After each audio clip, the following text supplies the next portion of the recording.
You. You look great, man. I wanted to look good for Delz, man. We're live right now. We got a friend of mine, Shok, in the building. Super producer. He's done amazing tracks. One of my favorite hip hop records of all time, "Slippin'," which every time if I just talk about it, I get goosebumps. I literally got goosebumps in my arms just talking about it. That track is amazing. We're going to talk about a lot today. And definitely very happy to have him on the show. Let's play the intro. Skip 30 seconds if you watch on the playback if you don't want to watch it.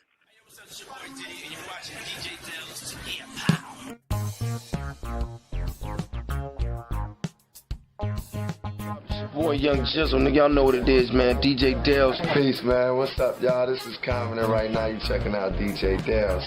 Stay in tune with him, all right? DJ Delz, absolutely wonderful.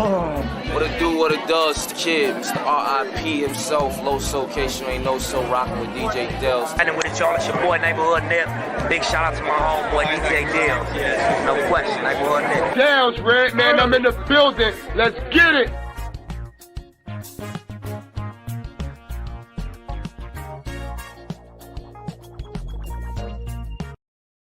All right. DJ Shok, DJ Delz in the building. Yeah. Man, it's been a long time coming, man. Last time I seen you, you gave me all of these amazing records you produced that never came out. And I still have those CDs, man. It's just amazing music, man. Mixtape. Not to cut you off. Mm-hmm. I'm getting mad feedback. I'm trying to figure out why. Really? I can't even understand you. Yeah. Do you have headphones? Maybe that's what it is. Or do you have another window open? A YouTube window open? Or yeah, let me see what's going on. Yeah, I got the headphones on. Oh yeah, Dirt. You're still getting it? I'm gonna close all my windows. Let's see. You try. Yeah, are you here? It might be. Oh, okay. How about now? Yeah, you sound great. Do you still hear echo? Echo. Stay. 1 2 1 2 1 2 1 2. It's like I'm getting this mad delay. So weird. Yeah. Sorry. It's not matching with my my lips. Like it's like an old kung fu movie. Yours is matching when you talk, but then I get it comes back later, like maybe 10 seconds. It's like a real delay. Yeah, we'll have the delay because you're so ruthless. I don't know what you're gonna say, so I have to stop you. I can edit it out. You know, like on TV. Is it dealable? How's the audio guys in the chat? Is he okay? Let us know, chat. Damn. Is it dealable for you, or is this gonna be or we gotta figure it out? Yeah, because for some, like, if it was just a little delay, it's no problem. But what ends up happening is it's like 10 seconds. Mm-hmm. So like what you said 10 seconds ago comes on top of what you're saying, so I can't even understand it. Oh, so you're double timing. I see. Yeah. Okay. Hold on, let me look at my settings again. Maybe you want to come back in? I'll take you out. Yeah, that could do it too. Maybe okay, that'll let me take you out and come back in. Pause. So yeah, we have DJ Shok here. This guy has done records for Styles P, DMX, so many artists. There's so many artists, and Yonkers native, someone I've known for a long time through friends, super talented. We're gonna talk about the music industry. We're gonna talk about his upcomings, his podcast that he got right now. We're going to talk about really the music industry, how crazy the music industry can get at times, especially during those times. Just think, I mean, I think that if you said, what is the top 10 songs from DMX or top 5 even, Slipping would probably be on everyone's list. So we're going to have him back on momentarily. A little bit of technical issues, but we'll get it going, definitely. We definitely will get it going. What the hell is this shit? But yeah, man, salute to everyone watching live. I appreciate you all. And here he is. He's back in the flesh. Hopefully we got the audio right. We're good now. Better? I figured it out. You know what it was? I had Messenger open, and when I clicked the link, before that I clicked the YouTube. So it was that's why. So it was that's doubling. You were right. I just needed a second to like figure it out. But yo, now I can hear you good. Yeah. And I can feel the vibes and everything, and I can see all the sneakers. I see the Megadeth shirt going. Yeah. You know, I can't just listen to hip hop. It's like I had Chinese tonight, banging Chinese, by the way, for a change, because I'm not in New York no more. In New York, I had to banging Chinese, but I had some banging Chinese, but like I can't get the same vibe eating some banging pizza, you know. So that's why I could compare music. Like I could listen to like Biggie and DMX and all these amazing records, but it's not going to give me what like Metallica gives me or Megadeth. So like I'm not one of these jamokes that just wear the T-shirt. I actually love the music. So. Dope. No, I've seen I also have like a wide palette, man. Like I listen to like absolutely everything. So it makes my kids like real eclectic with music. Yeah. Because like growing up, like I listened to, I mean, it's bugged out because my dad was like that too. He used to play the Spanish guitar. He used to actually play it. Oh, okay. Like the flamenco, and then he would listen to that. He would listen to Kenny Rogers. Oh wow. Neil Diamond, but then we'd also listen to disco. We'd listen to my brother was into hard rock for a while, so like AC/DC. You were out here like this, bro, back in the days? Yeah, I love disco. You were out there on the block? All right. I love disco, man. When I was probably like, you know, like 4, 5, 6 years old. I rocked it though. I loved it. To this day, I love disco. I love disco. I love rock. You know, like all kinds of stuff. So like our playlist is ridiculous. Like our playlist in my house, it doesn't even make sense. It doesn't make sense. Like you'll go from that's what it is, man. You got to have a big spread. Like what were you saying? No, we'll go from like with jazz to like, and we all know these songs. Like, you know, we'll listen to like a big Billy Joel record, and then we'll go from there to like a new hip hop song. And then my oldest, he's really into electronic, so he puts us on to like one of my favorites that he listens to is Flume.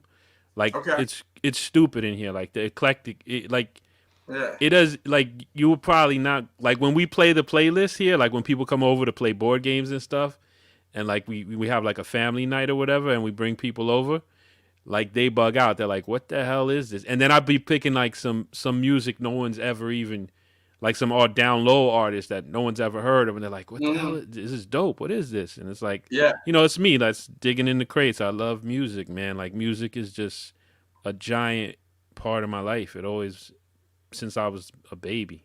Mm-hmm. So when you landed your first, I would say like your first big record. What do you consider your first big record that you got placement on? Well, you know, that changed your life. That changed really, my life. Yeah. I mean, I would definitely have to say the first one. It changed my life because it showed me that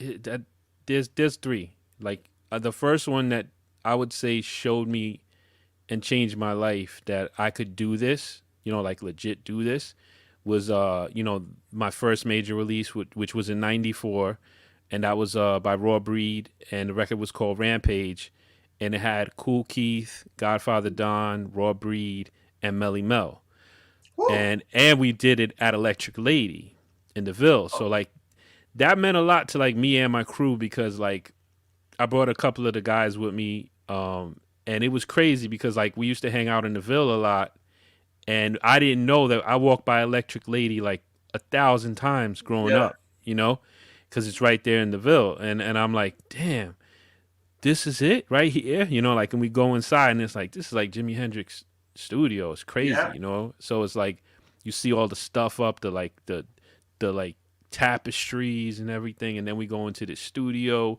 and like these are people I grew up on because I'm a music head since I was little. So like, you know, Melly Mel, you know, I'm thinking about that. Kool Keith was one of my favorites. Ultramagnetic, like Red Alert used to burn Kool Keith a lot, you know, and like even his promo, like, you know, 98.7 kiss upon the label of the record that he's holding aside in one table. I am able to MC testing musically. Like that's Cool Keith. It was Give You Bait, that.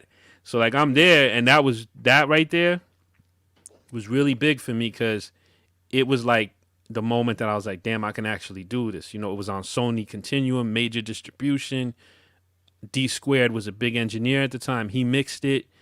And it was like a real big moment, not just for me, but for my whole crew, because we all worked on music, but it was the first time any of us like went into something like that. You know what I mean?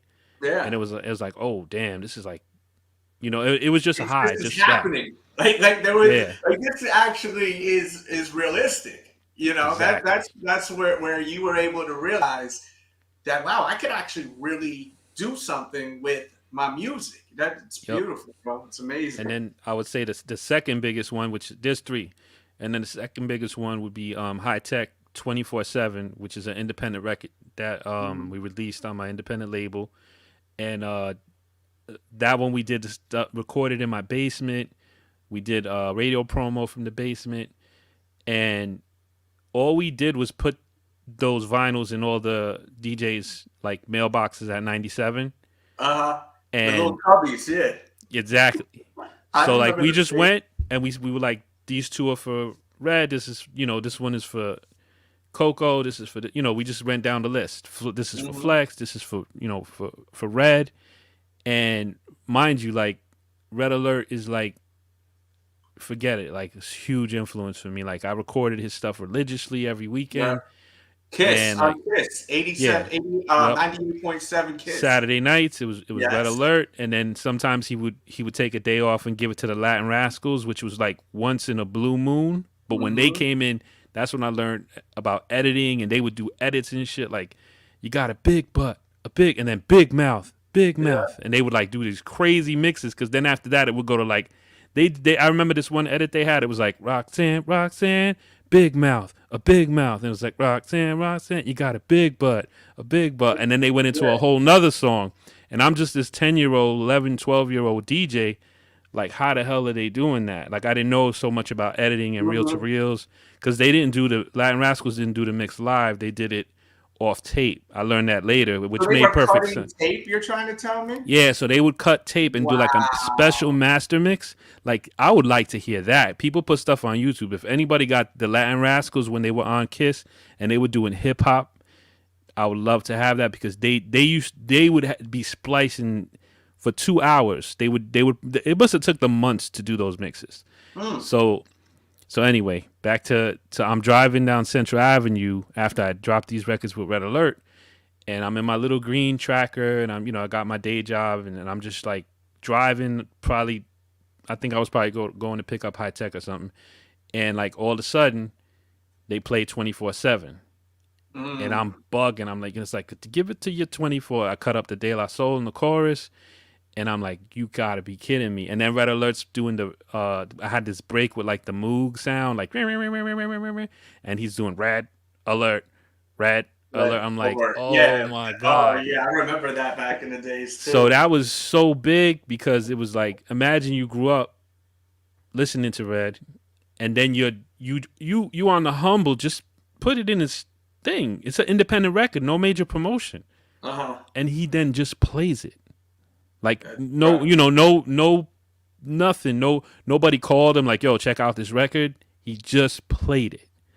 So that was big. And then the next one, of course, is going to be Slippin' by DMX, because it's one of the biggest hip hop records of all time. It's a record I never thought, I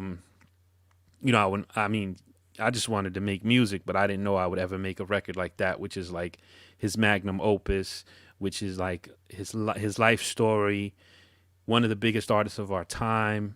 Facts. And just a beautiful song, not just for the sake of music, but for the way it's reached people on a personal level, the way that so many people have spoken to me. People have come up and just hugged me once they found out that I produced it. Because of what it helped them get through. People to this day still listen to it when they're in tough spots.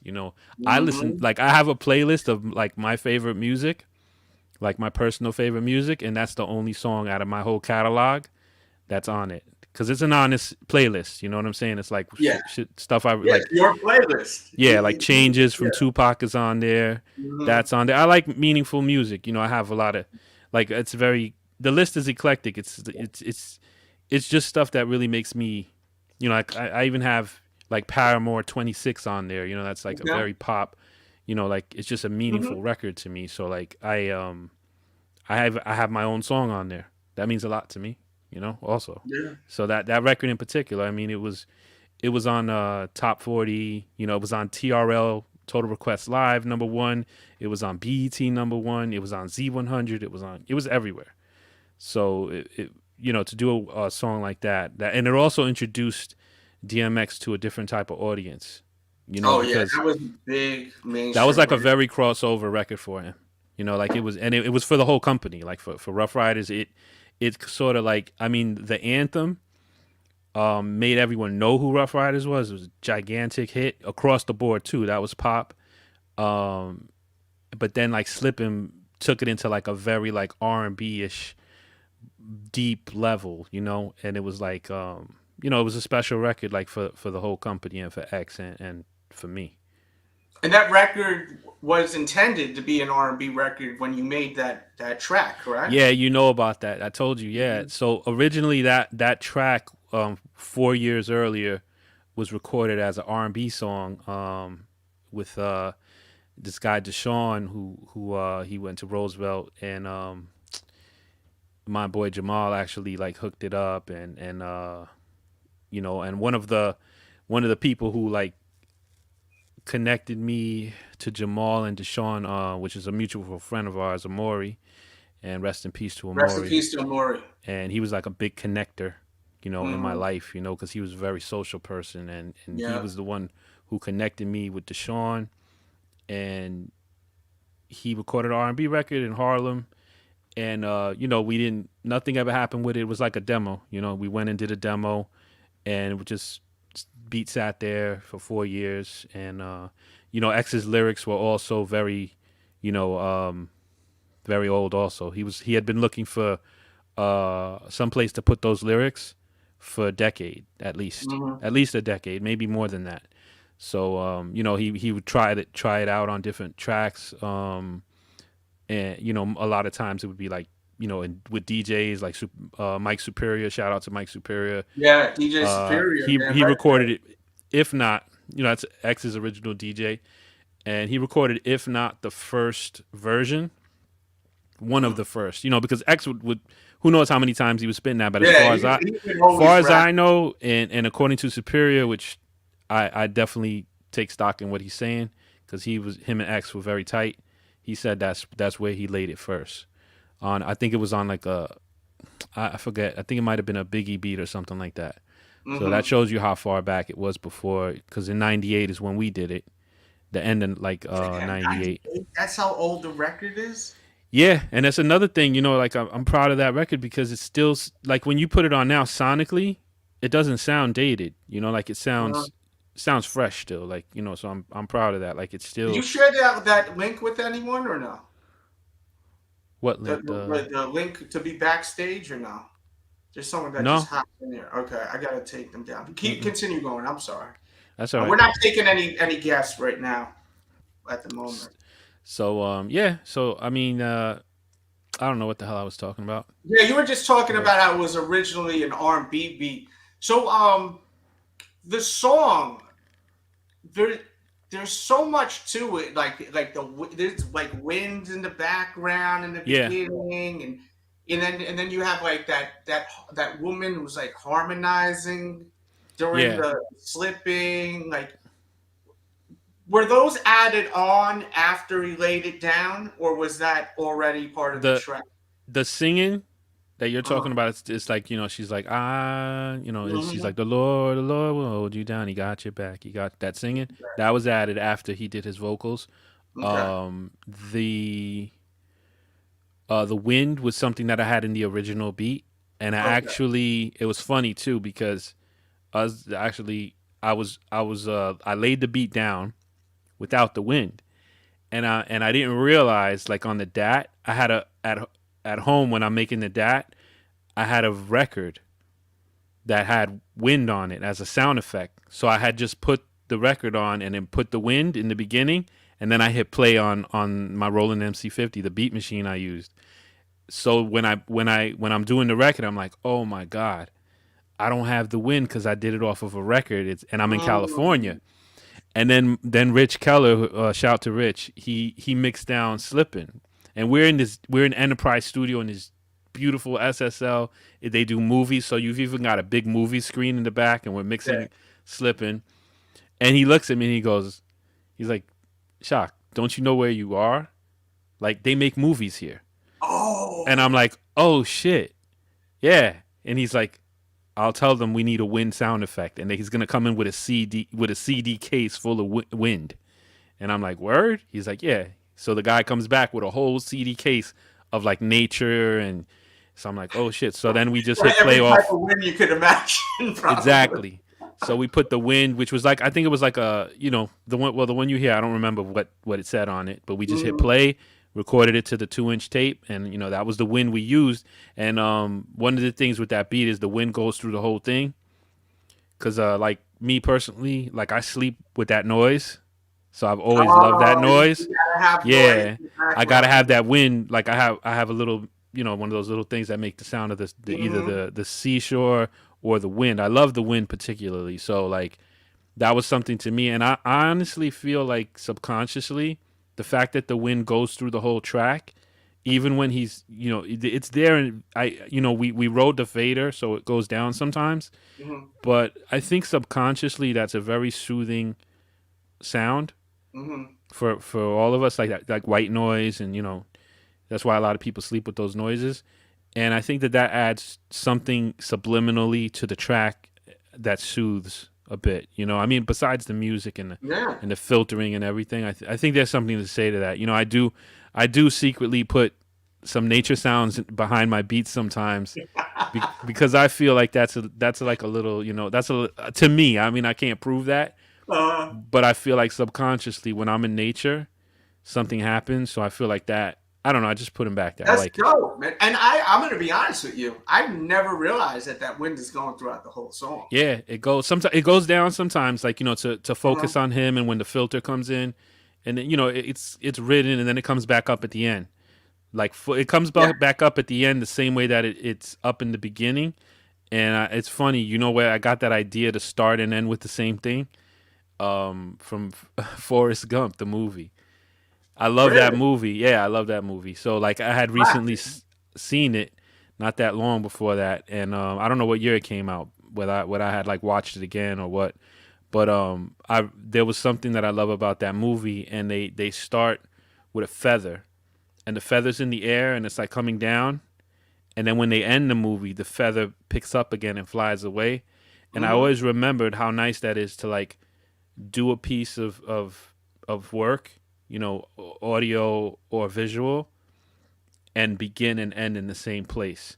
So I always try to do that. There's something nice about that. You start, and that's where the idea to start with the wind and end with the wind came, because I was thinking about Forrest Gump, and I'm pretty sure looking at that big ass movie screen in front of me had something to do with me thinking about Forrest Gump too, subconsciously. I looked at that. I'd probably recently watched it, and I was like, oh shit, I want to end and start like the Forrest Gump movie. That's amazing, man. Yeah, man. I mean, as I was saying while we were getting everything back in line, that record to me, I think would be in everyone's top 5 DMX records, like ever, like I hope DMX records. Thank you, man. So it's an amazing record, and as you said, it's helped a lot of people. Shit, it's helped me, get through some crazy times. Even it's helped me too. I'm quite honest with you. It has. It actually, I'm not even talking about like as a hit. I mean, literally, like I've listened to it the same way other people listen to it. It's on my playlist. That playlist, and it's on the play. That name of that playlist is called Ecclesiastes. And that's why it's on there, because it's not just my favorite songs. It's my favorite songs to listen to when I feel like crap. Yeah. So it's like that's the go right there. Exactly. So that had to be on there, and as I'm going, I'm listening to all these emotional records, and one that's on there is Dust in the Wind. You know, all we are is dust. That's on there. You know, there's a lot of stuff like that. It's like, you know, some people might say it's depressing, but I don't know, it makes me feel better when I feel like crap, because I listen to that playlist for a little while, like on my way to work or something, and like it kind of drains it out of me, like the shitty feeling. Yeah. And then like I got rid of it kind of because I let it happen. And then I take that playlist off, and you know, I'm ready to go on with my day. So, and Slippin's on there, so it's a powerful song, even if even to me it is, and I made it. So yeah, I mean, just unbelievable that I mean, I couldn't even imagine being in your shoes and putting together something. I know you have the talent, but just looking at, like, if you were able to like hop out of your body and just look at yourself and being able to put together such amazing music with that guy is sick. It's a big blessing. So I'm very, very grateful for it. Like, you know, a lot. Mm-hmm. How many interactions have you had with DMX? Because you've worked a few times on records, but I know that a lot of times the beats just get placed, man, and then you are there on a separate session at times, right? So, well, luckily I was very involved in both of those, but it could very easily have happened, just like you said. But fortunately, like for Slippin', you know, the story is I had just finished signing. Like I've been working on the paperwork for like a couple months. I signed, and then that same 2 days after I signed, they were like, "Yo, come down to the office. Car is gonna take you to the airport. We need you to go to Cali because we're like finishing up DMX's second album." And so, you know, went and did that, and I don't know, I lost my train of thought there a little bit. What the hell was I talking about, Delz? We're talking about you, you know, being around DMX. Oh, being around, yeah. So that one was, I had quit my day job, took a little tiny advance. It was only $2,500 for half my publishing. Got on the plane, went over there, you know, went with Grease and PK. We all went together. Grease. Yeah. Shout out to Grease, shout out to PK. Yeah, two of the best producers of all time. Yes, easily there. they both are amazing. PK, big shout out to PK, because he don't get enough love, because like PK, yo, like people do not understand. Like, look at DMX's catalog. Look at how many times his name pops up, and it doesn't pop up on like fillers. No. You're talking about Get At Me Dog. You're talking about Stop Being Greedy. You're talking about what type of game is being played? How's it going down? And the joint with Mary, the on and on. Like PK has, I mean, even if he didn't do, and so many other ones that I'm talking, it's probably 15, 16, 17 bangers, and nobody even mentions PK, and it's absurd, man. This is someone who, first of all, that first album, if you're gonna talk about DMX, you got to talk about the first album. Of course. That first album, I'm not on there. Yeah. But that is the reason I signed, man. Like, I heard that album, Only Get At Me Dog was out, and Joaquin played me that album. I was crazy, man. Like, it was like, could not, like, it was so dope. Like, the production by Grease, by PK, Swiss had, you know, the anthem on there, but like, most of that whole album is Grease and PK. Yeah. And the production was so incredible that I was like, yo, I'll sign anything. You know what I'm saying? Yeah. I heard X. I heard with the production. I was like, I want to be with these guys right here. And you're a hometown guy too, you know? Yeah, and I'm right there. I mean, I had been there several times. There was different reasons. Yeah. I hadn't signed. But that it was like right there. It's right there. Yeah. I mean, my studio was all the time. Just stop in there. You know what I mean? And my studio was right. You know, at the time, I already had my studio. When I signed. Was your studio, the D-Block studio now? Was that? Yeah, yours? yeah. Originally, I mean, I could say the address now because it's closed down. It was 167 Sawmill, and I opened that studio when I had the label Mass Vinyl with my partner Jason. Shout out to Jay Biz. We opened that up. I want to say. Because we were doing everything out of my basement, and then my parents were moving, and we found that place. I want to say it was like 96. Around 96, we opened up. It could have been 95, 96. I'm not 100% sure. And then I had that basically until like I want to say 03 maybe, maybe 04. I'm not exactly sure. And you know that was like started with Matt's Vinyl, my label, and then what happened was we dissolved Matt's Vinyl, and I wanted to still make music. My partner Jay went into like a different business, and I wanted to keep the studio, so I kept it. And then in between the stuff that I was doing, I signed to Double R, and then you know of course I kept the studio, and then after a while, oh, we lost you, Delzy. No, I'm right here. Oh, okay. So then after a while, I'm trying to remember. Oh, but I'm trying to remember like around what year that I stopped. I want to say around 02, 03. I wasn't really there, and then I subleased the studio because basically what ended up happening was Sheik was there all the time, especially Sheik, and me and him did like all like the first year at D Block is basically me producing everything. You know, all the first Sheik records, like the first 9 or 10 of them, that's me. All the mixtape stuff. Record, not to cut you off, though. Where do I begin? No, you know who did that? That's one of my favorite ones too. That's Jared, Live Son. Oh, Live Son. Oh yeah. So Live. I download program the drums on there, but that's fine. But it was not like it wasn't a shaky thing though, because I did it out of love, so it wasn't like a shaky thing. That was a fire ass joint though. Yeah, he was doing that beat, and I walked by because Jared had been trying to submit something to Sheik, and I was like, bro, that loop is crazy. And then all I did. Live Son, man. I don't know. I have no idea. Yeah, haven't seen him. He was like a D Block, like he was the in-house. So what happened was like Liveson, he rented us because I had several rooms and it was a very big place. I think you've been there. You've been there, right? I've been to that where all the buildings are. It looks like exactly. It's like gigantic. It was things could go on over there. That studio had like at one time I had my room in the back. Liveson had his room that he rented from me, and then I had another room in the back where shout out to Jay Blend, rest in peace, Jay Blend. Jay Blend had the back room, and I just basically I let him have it because it was one day he was there, and like like me and him were very close, and I was like, yo, if you want, that room is empty. Like that's how big this place was. It was probably 4,000 square feet. There was a whole nother room in the back that I didn't even do anything with. Like it was just empty, and I was like, yo, just set up there if you want, you know. And he stayed there for like a good year and a half, and then PK was also in my studio for a while. He was like, we had one more room across, and you know it went through different changes throughout the years. So what ended up happening is, you know, I did all this stuff, you know, stuff with all of them at that time. You know, like Jay Hood did records with Jay Hood, did the Monday Night Football, which was like big underground record. Yeah, that is crazy.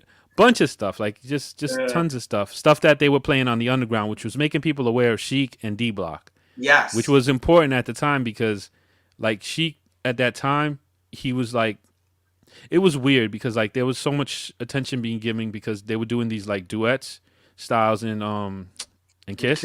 Yeah. And then like, where's Sheik? And then like the way that happened in the very beginning, I know I digressed, but I'll get back to the studio. No, it's all good. So the way that happened in the very beginning was like, I was at Powerhouse and Sheik was there one day, and I'm just like, it's like Sheik was just kind of hanging out, and I'm like saying to myself, because I'm thinking of his verse on Benjamin's. Like there's certain verses like that was so fire, and I'm like, damn, like he's fire. Like why isn't he doing anything? That's all I thought to myself. And so we just started talking and we became friends, and you know, we became good friends for a while. Like he moved into the same building I lived in, and we were talking, and I was like, yo, anytime you want, just come to the studio. I'm right there. Like the square to Sawmill, anybody who knows Yonkers, it's like that's nothing. I'm like, I'm right there. And then he did it a couple times, and we did songs. Then he took the songs back because he had never done songs by himself like that, you know, as far as I know. And we did like 3 or 4 songs, and he took them back to like you know, like over there, like 350, you know, like there's this little area in Yonkers that 354. Yeah, 354. Like they hang out and stuff. And he took it back and he played it for different people. He played it for, for the rest of the locks, of course. And he was like, yo, they feeling this shit. They're like, yo, they feeling this. And then he leaked it out to some mixtape people. And then he leaked it out even like Stretch had that show, a Hot 87, remember, without Bobbito for a while. It was just Stretch, no Bobbito.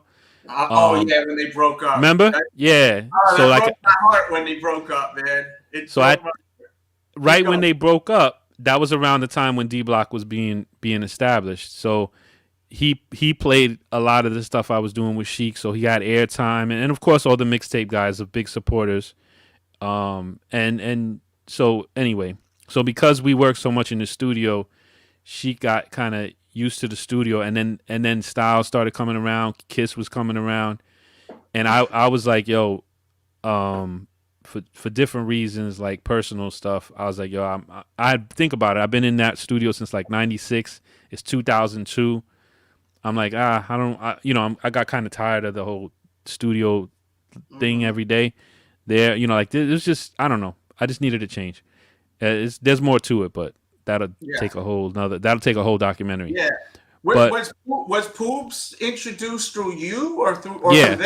Yeah, me and Poobs are childhood friends. That's right. Poobs and me, like, we go back to like kids. Like he was in Harriet. I'm half Cuban. He's Cuban. Like our families, like the rec room in Harriet. You know what I'm saying? Like, there was like this lady who cut hair on his floor. I think it was on his floor, but I used to go there when I was a kid with my mom. So like there's this, since we were little, my first mixtape, me and Poobs, and shout out to Johnny, we were just joking around. I was probably in like the second grade. And so we would just do jokes and like play songs and record it. And then, cause I had turntables, I was like, it must have been third grade-ish, cause I had the turntables already. And we just made a mixtape, and Poobs was like, his part, he kept on saying, "Shut up, stupid." And then Johnny was like, he was like, "Button your lip, Muggsy." Like, and then we were just bugging out like little kids, you know what I'm saying? Picture little kids making a mixtape.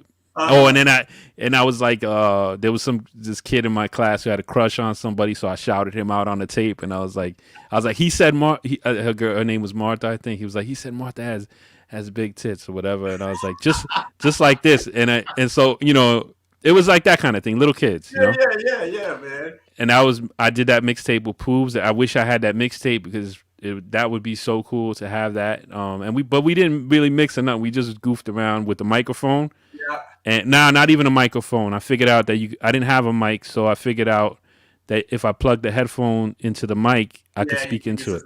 So that's how we did that. That's incredible, man. And so I know Poobs from back then. Did you ever run into those Warlock mixtapes back in the days, or ever hear them? Because there was one that leaked like a few years ago. I never really, I gotta be honest. I never really like heard it, or I never even heard it like bumped on the back of a bus. Like the X stuff, I heard bumped all the time on the bus or by people.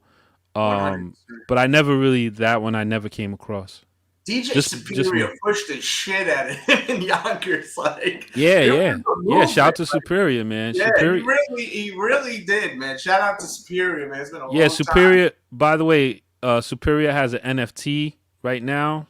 If anybody's out there, I hear it's up to some really big numbers of some rare X stuff. Wow. I don't know too many of the details, but if you Google it, you probably could find it. And it's some, Superior has like some vaults, of some really amazing early DMX footage. He does. He's just trying to figure out what's the right. He's trying to do it the right way, like with the support of the family and all that kind of stuff. And so it's a little complicated, But he has some great stuff that people would want to see, and that's the important thing, like to preserve the legacy, and to do it the right way, and make sure that it's done like in a good way, and that's what he's trying to do. So that's right.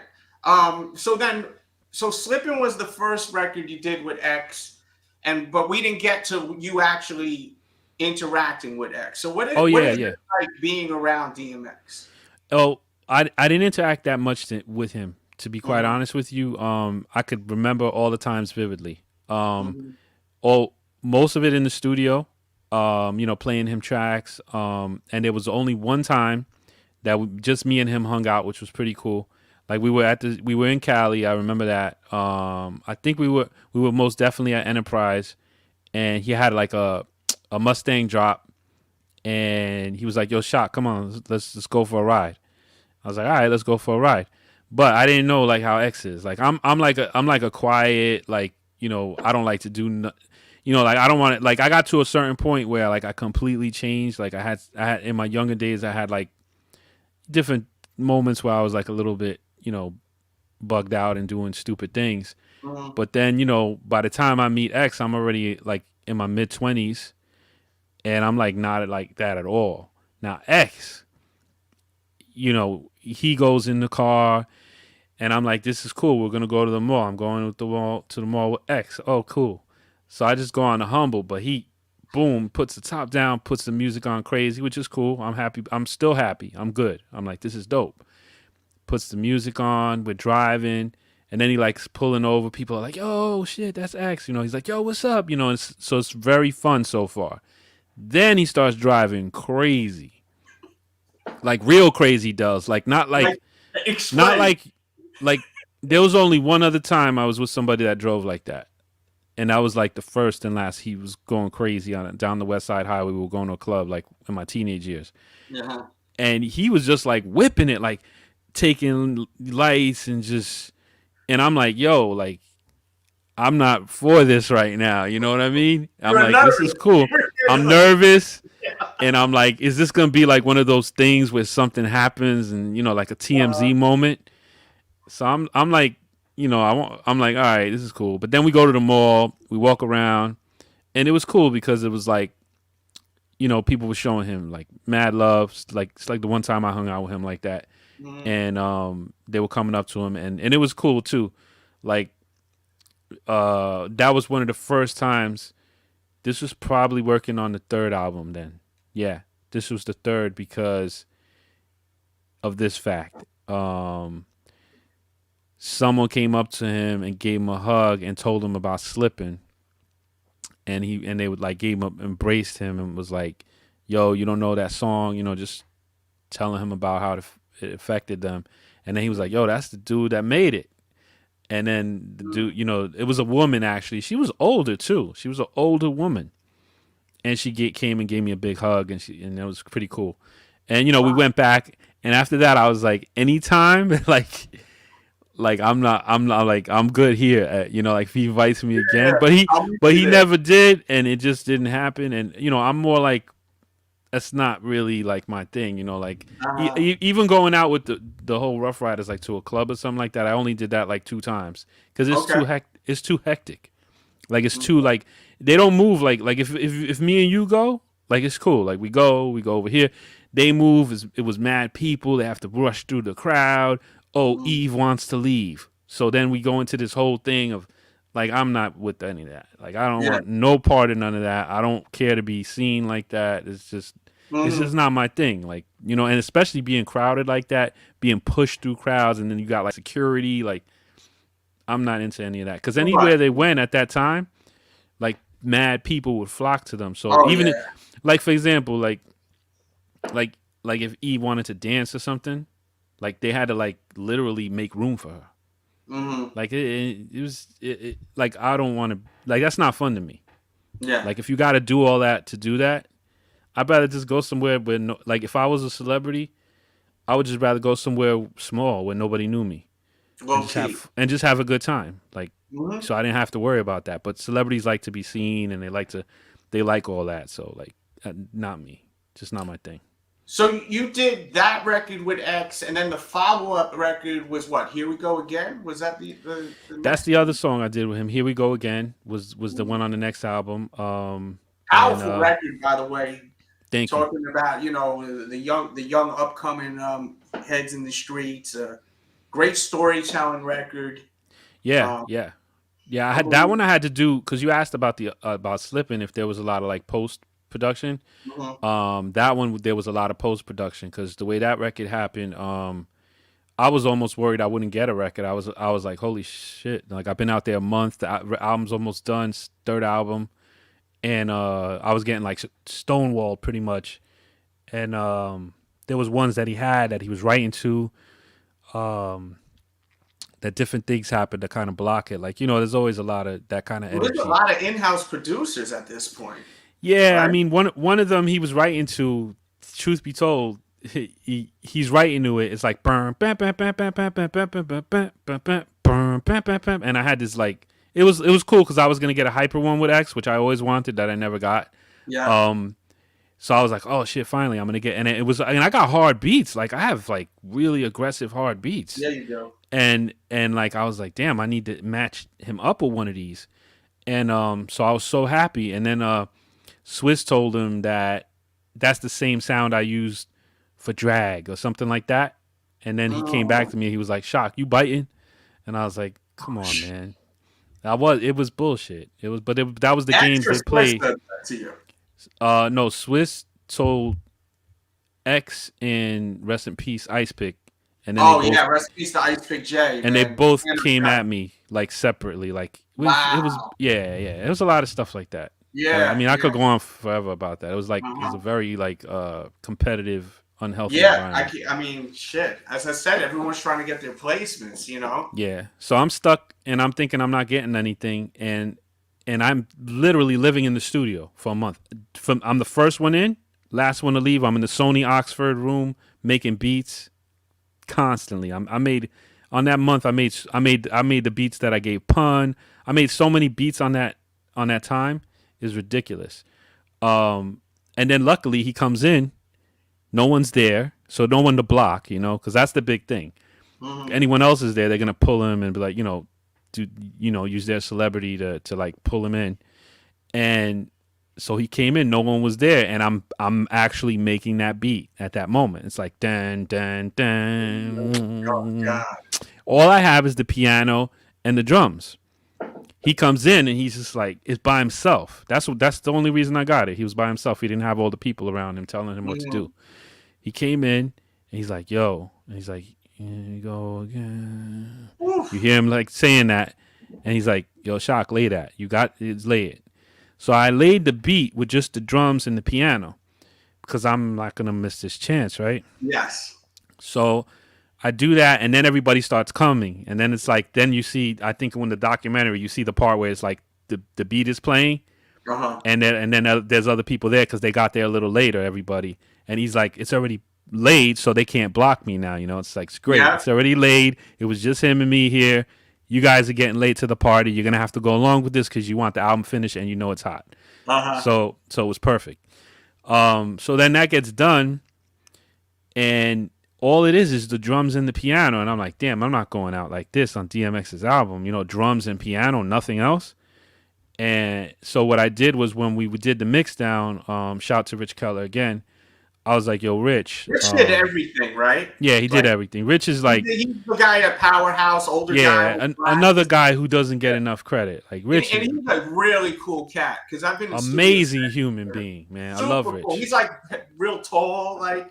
He's like a rock guy, man. Yeah, like a real music, cool. like a real music guy. Like you could throw him a guitar and he'll make a fucking song. Yeah, he's super cool. I've been in the sessions with Dragon and I think Kiss. He's a big reason. Like he would keep us, at least me. I'm not gonna speak for nobody else because that's not right. But I could tell you, for me, he would keep me on point. Like he would keep me locked in. Like if I was, it was good too because it was nice. We have a good relationship. Like I would give him feedback on mixes, and he would give me feedback on music, and it was like a nice relationship when you have that. So I digressed again. What the hell was I talking about, Delz? You're talking about so you. Oh yeah. So down the track, and then now you're in post production now with Rich. Yeah. So I'm there and we're mixing, and I told him, when you get this record, you gotta like make sure I got some time because I did all this other stuff that we got to add. And mind you, I'm doing this without approval. So I'm just like, but I'm like, F it. I got to do my best. You know what I'm saying? My name is on there. This is big. This X. I'm following up Slippin'. Like, so I put everything else, the strings, the intro. There was no intro. Yeah. everything you hear. There was no intro, so I'm adding all this shit X doesn't even know about. So I'm putting in the strings. I'm like, no, we need a live bass. I'm like, we need a live bass. So I don't know if Rich played it or someone else. I don't remember who played the bass because I had the bass, but I was like, nah, it needs that groove. It needs to be live. It needs to be like, like I need to feel that like pickup, that little bit of being ahead and that feel. So we, putting bass on it, strings, more percussions, like all this shit, and then doing the whole mix, and then X walks in. I'm like, fuck. I'm like, I hope he likes this shit, because if he doesn't, I'm screwed. And he heard it, loved it. Everyone loved what I did. No one even said a word. They just loved it, and it just went down. That was it. It was no conversation. They saw what I did. It was finished. X heard it from beginning to end. He loved it. Gave me a pound. That was it. So I was super happy because I was like, damn, how I'm going to look with just drums and a piano on an X album. Like, unless it was like a phenomenal, it just wasn't that thing. It needed, and then what he said and the way he said it. Yes. It needed that, in my opinion. It just needed that. Did he add those vocals? Because wasn't there vocals on that intro? And he's like, it is not. No. All that shit is just he recorded all that. He recorded all that there was no drops. It was just drums and a piano. Oh, wow. He did all that emotion. All that emotion is just drums and a piano. He's just him. It went so perfect. I know, it feels like it. That's what made me want to solo it in the beginning, because I heard it, right? And I'm like, I'm hearing what he did, and I'm like, this needs like, this is not, like you need. That's the game. Yeah, like, because, I think that. It's gotta do. Yeah, so crazy. I missed this, but from what I heard, someone was telling him in the studio, because the studio went from him being the only one, and obviously he shows up, then everybody comes, right? Oh, so it went from just me and him to completely everyone in the world. Like Gotti's there, everyone. All of a sudden, X is here, everyone's here. So someone, I think, said something or something. I don't know. But he went in, he got like he got pumped up at that beginning for some reason. It was high. Yeah. So anyway, I felt like it would fit better like as an intro, and then and even that's why I like that live bass, because in the beginning it's like boom, boom, boom, boom, and I wanted that. You know what I'm saying? Like I wanted him to say all that to the strings, the feeling, the jingly percussions, and then just boom, and then come in. Nothing like that live bass. And then as time went on, you started hearing that more on records because of sample issues, right? Because you guys are doing or producing records and then catching shit patties sometimes during sampling. That's why you hear you don't hear samples no more, really. You hear samples. I think that they're just people are like more smarter about it. I honestly, tell you the truth, I wish I could have sampled more, that they would have accepted more samples. Because I've learned to be a pretty good player and a pretty good I've learned my way around it. Mm-hmm. And I've done some good stuff, without any samples. But there's something wonderful about finding, they kind of took that away from us a little bit as the Ruff Ryder in-house producers. And I think they lost out on some quality music because there's just something about you finding this loop. Yes. Building on that loop.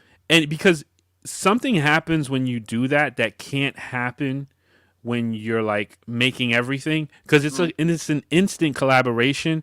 So you're like instantly collaborating with someone from like 1973 who's like a jazz musician or a rock and roll star or a pop singer that you would never ever collaborate with. So you're able to like put these unbelievable collaborations that are just impossible without sampling. They are, because they cross time, they cross everything. And like you just went in a time machine and you collaborated with a hippie from 1963.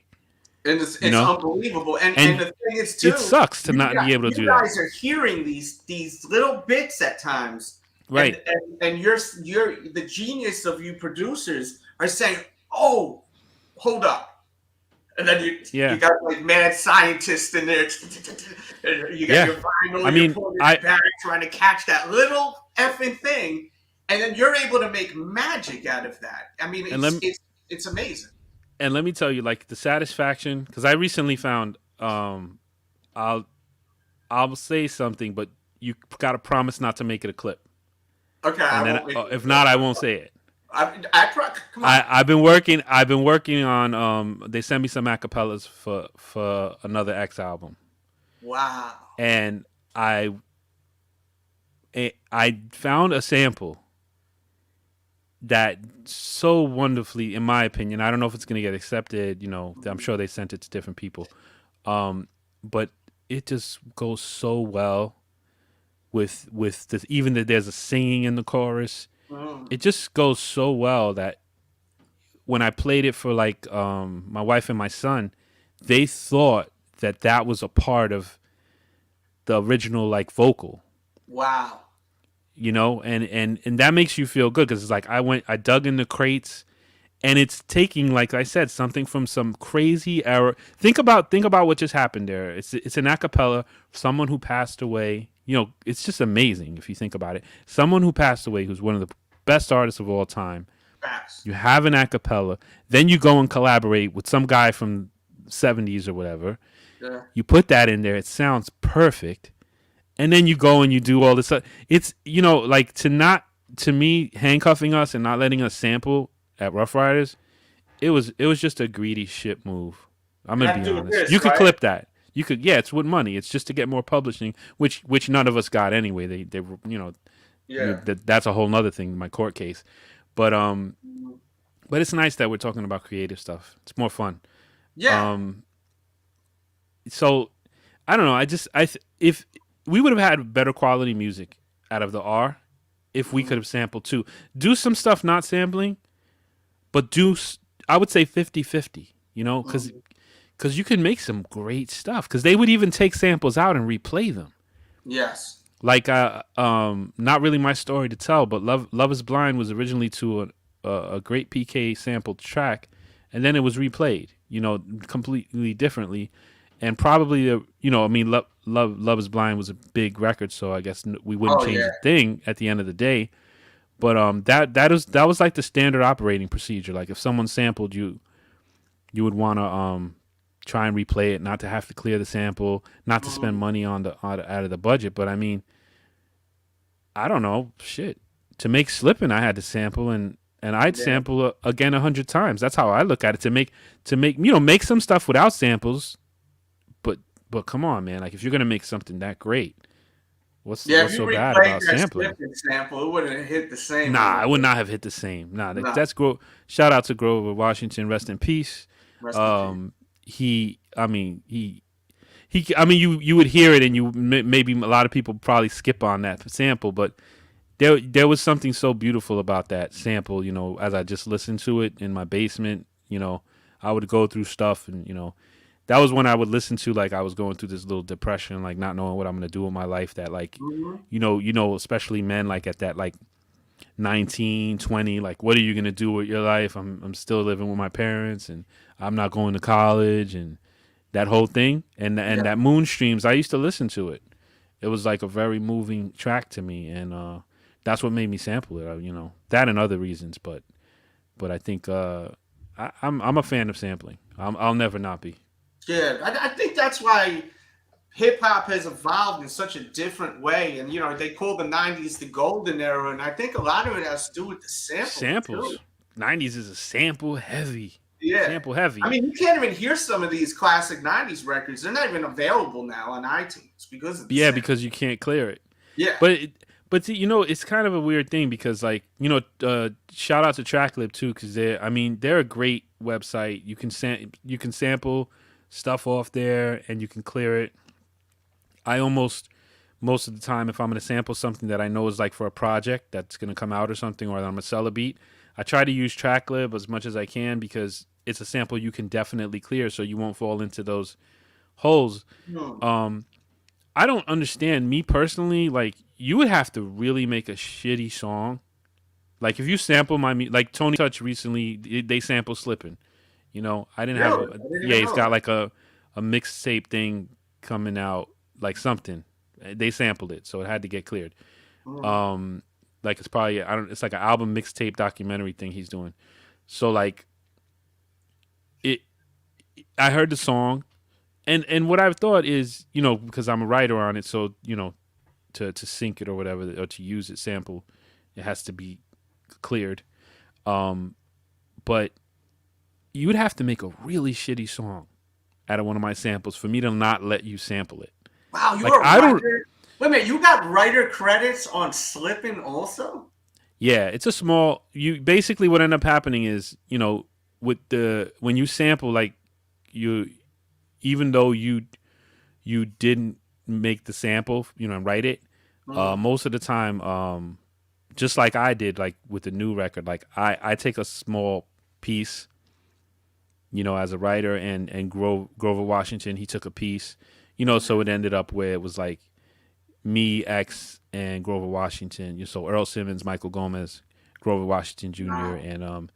and I split it with Grover Washington Jr. basically because I sampled him, which was cool. I feel like that's the right way of doing it. You know, like if someone samples me, I would want to give them something. I mean, shit, you sampled me and you wrote something on there too. You arranged it. You put, part of the song. You added to it, so there is it's a fair thing, and that's kind of what I'm getting at here. Is like, I really don't understand why people wouldn't want to clear like De La Soul. You know what I mean? Like one of the best rap groups of all time. Like, you know what? You know, F all you people who don't want to clear samples for De La Soul so that we can listen and enjoy their music, and you can make money. Like what?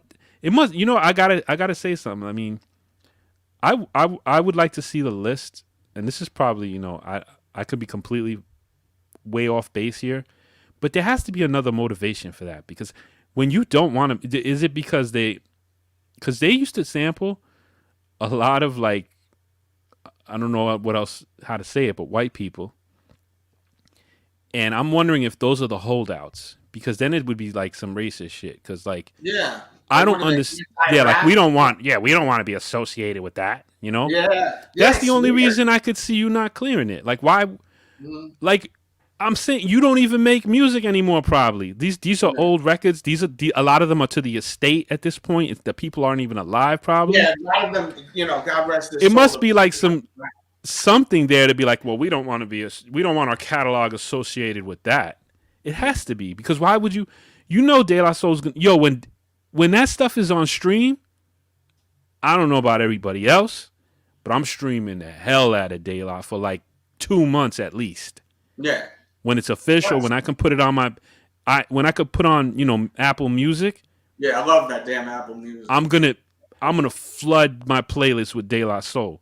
So there's no way these guys aren't gonna make money, and I don't know why they wouldn't clear it. You know, it's a puzzle to me. You know. Yeah, like, it's kind of sus too. It's like you not wanting to take money, basically. Yeah. It's like, hey, Delz, I just want to give you some money, like, to just take a picture of those sneakers. Yeah. And you're like, nah. Where are you gonna put it? Where are you gonna put it? It's almost like they have some sort of like integrity issue, but what the fuck is the issue? I don't understand. Yeah, it makes no sense at all. It doesn't to me. That's why, I mean, I might have been off base there, but I'm just looking for a reason. No, I love it, bro. That's what this is about. We just shoot from the hip over here. You know what I mean? Yeah. That's how the magic happens, man. Freaking. So yeah, man. Just back to that. Here we go again, really quickly, man. That's such an ill story. Thank you for sharing that with me, man. I love that. So those were the only two X records that you did. Not like it's only. Oh no, two. I did another one with him. Right? I did one on Eve's album on Scorpion, which is it's Scream Double R. It's like, get that ass up, Scream Double R. We ain't going nowhere. We made it this far. And that one, I'll tell you honestly, man, like I didn't know that's what it was gonna be, right? So like that beat is on a DAT, and I didn't even, you know, it was just like it just happened. Somehow I guess they liked that beat and they used it, but I'm gonna be honest, like I liked that beat and it was innovative and it was using synths in like sort of a forward thinking way at that time. But I would not have, about to hit you with Eve and the dog. Did it like I wanted to remix that so badly. You know what I did? Actually, I've never said this. I heard that record and on that beat that it's on, and I was like, damn it. I was upset because I was like, this does not fit the vocals. Like, I don't even know why they picked this beat out of all the beats I have. That's my thought. Mm-hmm. So I ran from Sony to Yonkers. I got the acapella. I remixed it. And it was hard. Like, it was like, I still remember the beat. It was like I had like a sound in the back. And it was like, toot, toot, toot, toot, toot, toot, toot, toot, toot, toot. And it was like, boom. And the drums were like hard, like boom, boom, boom. And it was like, and I even had I put woo, woo, like when like in the background, like this dog bark effect. But it was different. It was like woo, woo, boom, boom, boom, boom, boom, boom. And it really was hard. Like it was it was like a street joint to me now. Like that's what those lyrics meant to me. Because if you listen to those lyrics, they're hard. They're very hard. Oh yeah. From Eve and X. On a mixtape, to be honest with you. So I brought it back, and I don't know the story. I would love to know the backstory one day. Apparently, there was a lot of conflict about finding a beat that maybe X wanted to use, or both of them want. I don't know what but I can tell you that when I got back to the studio with the remix, and it was banging, I played it loud in Sony, and I'm like, this is killing that. They're gonna want this beat instead. Yeah. D and Swiss looked at me, and they were like, oh shit. Like they had just been through hell and back to make the other thing work somehow. Oh, because there was some sort of. So there was so much shit that already happened just to get that done, maybe, that they were like, they just stopped. They turned and it was like, Shok. We feeling you. I can see D doing. They didn't tell me the whole. They didn't tell me the whole story, and I didn't ask. I was just like, fuck it. I was like, because they weren't much, for talking like that. Yeah. Oh yeah. Especially D. D is like two words, and you're good. Yeah. Like you good. That's it for the day. I'll see you for 10. I'll be around you for 10 more hours today, and that's all we're gonna say today. Yeah. So like, I didn't even pry. I didn't make a big deal. They were the bosses. They were gonna make the decision, and I didn't really fight it because I was scared that if I made it into something, you wouldn't be on there. Maybe they would be like, "Fuck that song," yeah, because we got it, because they were on deadlines. Uh-huh. So I didn't want to play around. I was like, at least I got it on there. I would have really have liked my version that I thought was good on there. I think it would have been done a lot better than that one. Because that beat to me would have been dope for like an R&B record or something. Mm-hmm. Like it was like that was my aim for it. But I would give them all my beats because you never know. Like yeah. You never know. I mean, when you guys, because I would try to do placement for a bunch of producers. There's so many beats, like 2 minutes long, and you'd have it on a CD. You'd have like 30 joints on one CD, because these rappers just hit it, listen for like 3 seconds. That's all it takes. 3 seconds. And the beat they hate today is the beat they love tomorrow. Exactly. So it's very. There's only one person who always remembered every beat that I ever played them, and that was Busta. Like I could. You've worked with Busta too. Yeah, right? yeah. I've done a couple songs with Busta. A little bit about that, if you would, please. Yeah, I did. Well, he told his life story on How Much We Grew, which is on the Anarchy, where I had like a moment where I thought I was Elton John, where like on the piano there, and he liked that beat, and he told his life story on it, which Eve told her life story on my beats. Dragon has a story about his life. It's called Life Still Goes On. It's the one record where he kind of tells his life story about his dad and everything. Yeah. Shout out to Drag. And who else? Damn it, I'm missing somebody. Well, there's a couple more. My brain went dead. But anyway, a lot of people told their songs on their life stories on my shit, basically. And how did that Big Pun song come into play? You did one record with Big Pun, correct? Yeah, I did. No, I did two with Big Pun. I don't think I answered your last question, did I? Oh, you did? Okay, my bad. I don't know if I did. Buster, right? Was it with, Oh yeah, with Buster. Yeah, and how he always remembers. No, that's my bad, because I'm going all over the place. But like Buster, yeah, he always. Anyway, it was not that important. He always remembered every beat, and I would play him beats, and if I tried to sneak one in, because I would play him beats all the time, and like he'd be like, "Shock, you play me that one. I need new shit." His memory is ridiculous with music. Like you can't even, like I could have not seen him for 2 or 3 months and tried to sneak one back in because I felt like that's a Buster joint. And I'm like, nah, he needs to hear this again. And he would call me out on it. No one else ever really noticed. Or if they did, they didn't say anything really. So sorry, man. What was that next question? With Big Pun, how did that come to play? Big Pun, God, we tried so many things to get to Big Pun. Like I had everyone trying to get me to Big Pun. I got to his cousin Ray ended up being who I met through George, my friend George, who goes by Giolani. Not Koala George. So George was friends with Ray, which is like Pun's cousin, who Ray is a dope artist. Shout out to Ray. And he was able to get me to go straight to Pun's house. Oh wow. So like Ray took me to Pun's house because we were trying everything. Like Amori had a friend who was an A&R. I had like everybody I knew. I really wanted to work with Pun. This was a serious job we needed to get done. Yeah, anybody I knew that could possibly. I was calling myself. I was trying to the A&R that was for like Terror Squad. I knew him. I was trying to get him to help, but he wasn't trying to help. And then so this was a great connect. This is his cousin. So like he took me and I had a beat tape, and we went right into his living room. He was a fan of the R. And he was like, his cousin was like, yo, this is Shock. And we were both Latino, so it was kind of crazy. Like I'm the only Latino in Double R really. Yeah. And so it was kind of cool. So we talked a little or whatever.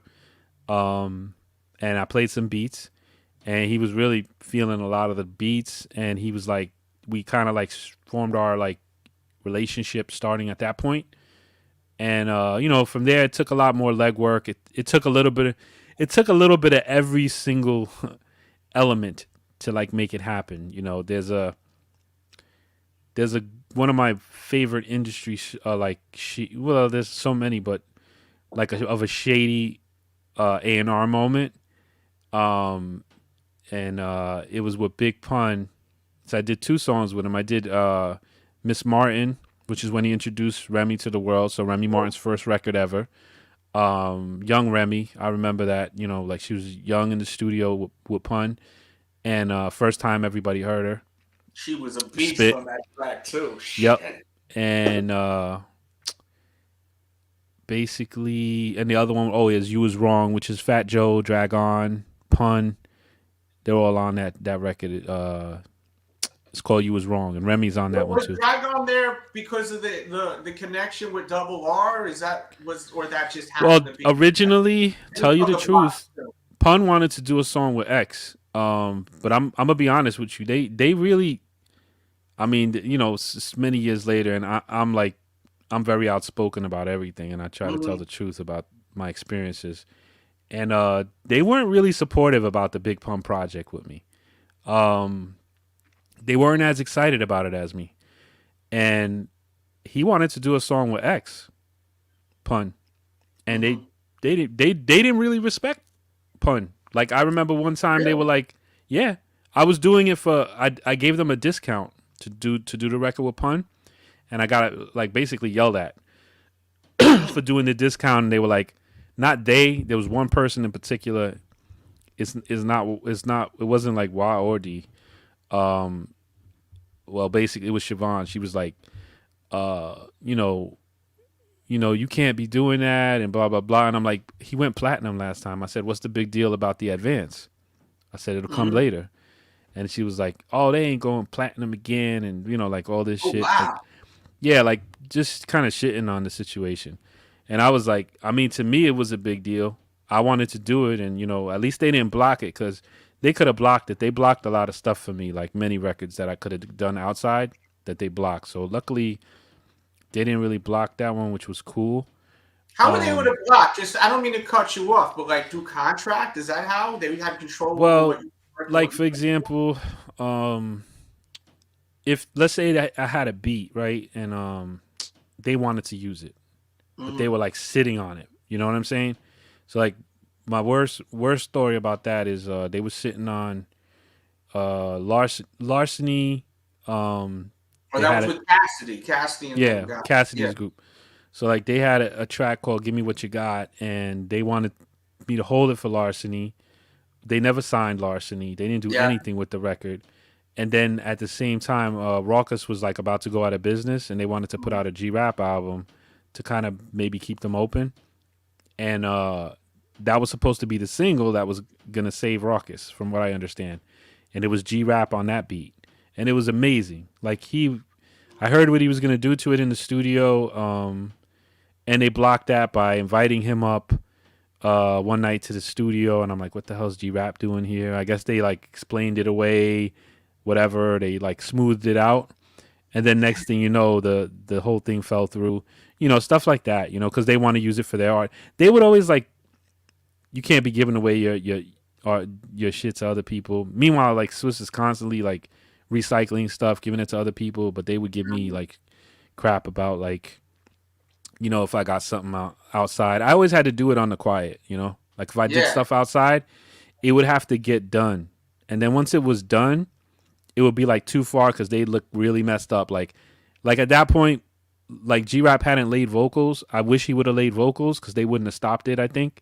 The fact that he didn't ever lay the vocals and record it, and we didn't start any paperwork or anything, it kind of made it possible for them to do it without looking like they were doing something wrong, because it's complicated. So when you would try to place a beat, they would basically kind of tell you like, we already have a plan for this beat to cut you short. Exactly. But it's not like you can't see in the music business, you can't make those type of promises. Those promises are just pure BS, because you don't. I mean, until it's on the radio, until it's on the album, it don't mean nothing. Like, how many times like you do a record with somebody, they don't do nothing with it. They sit on it.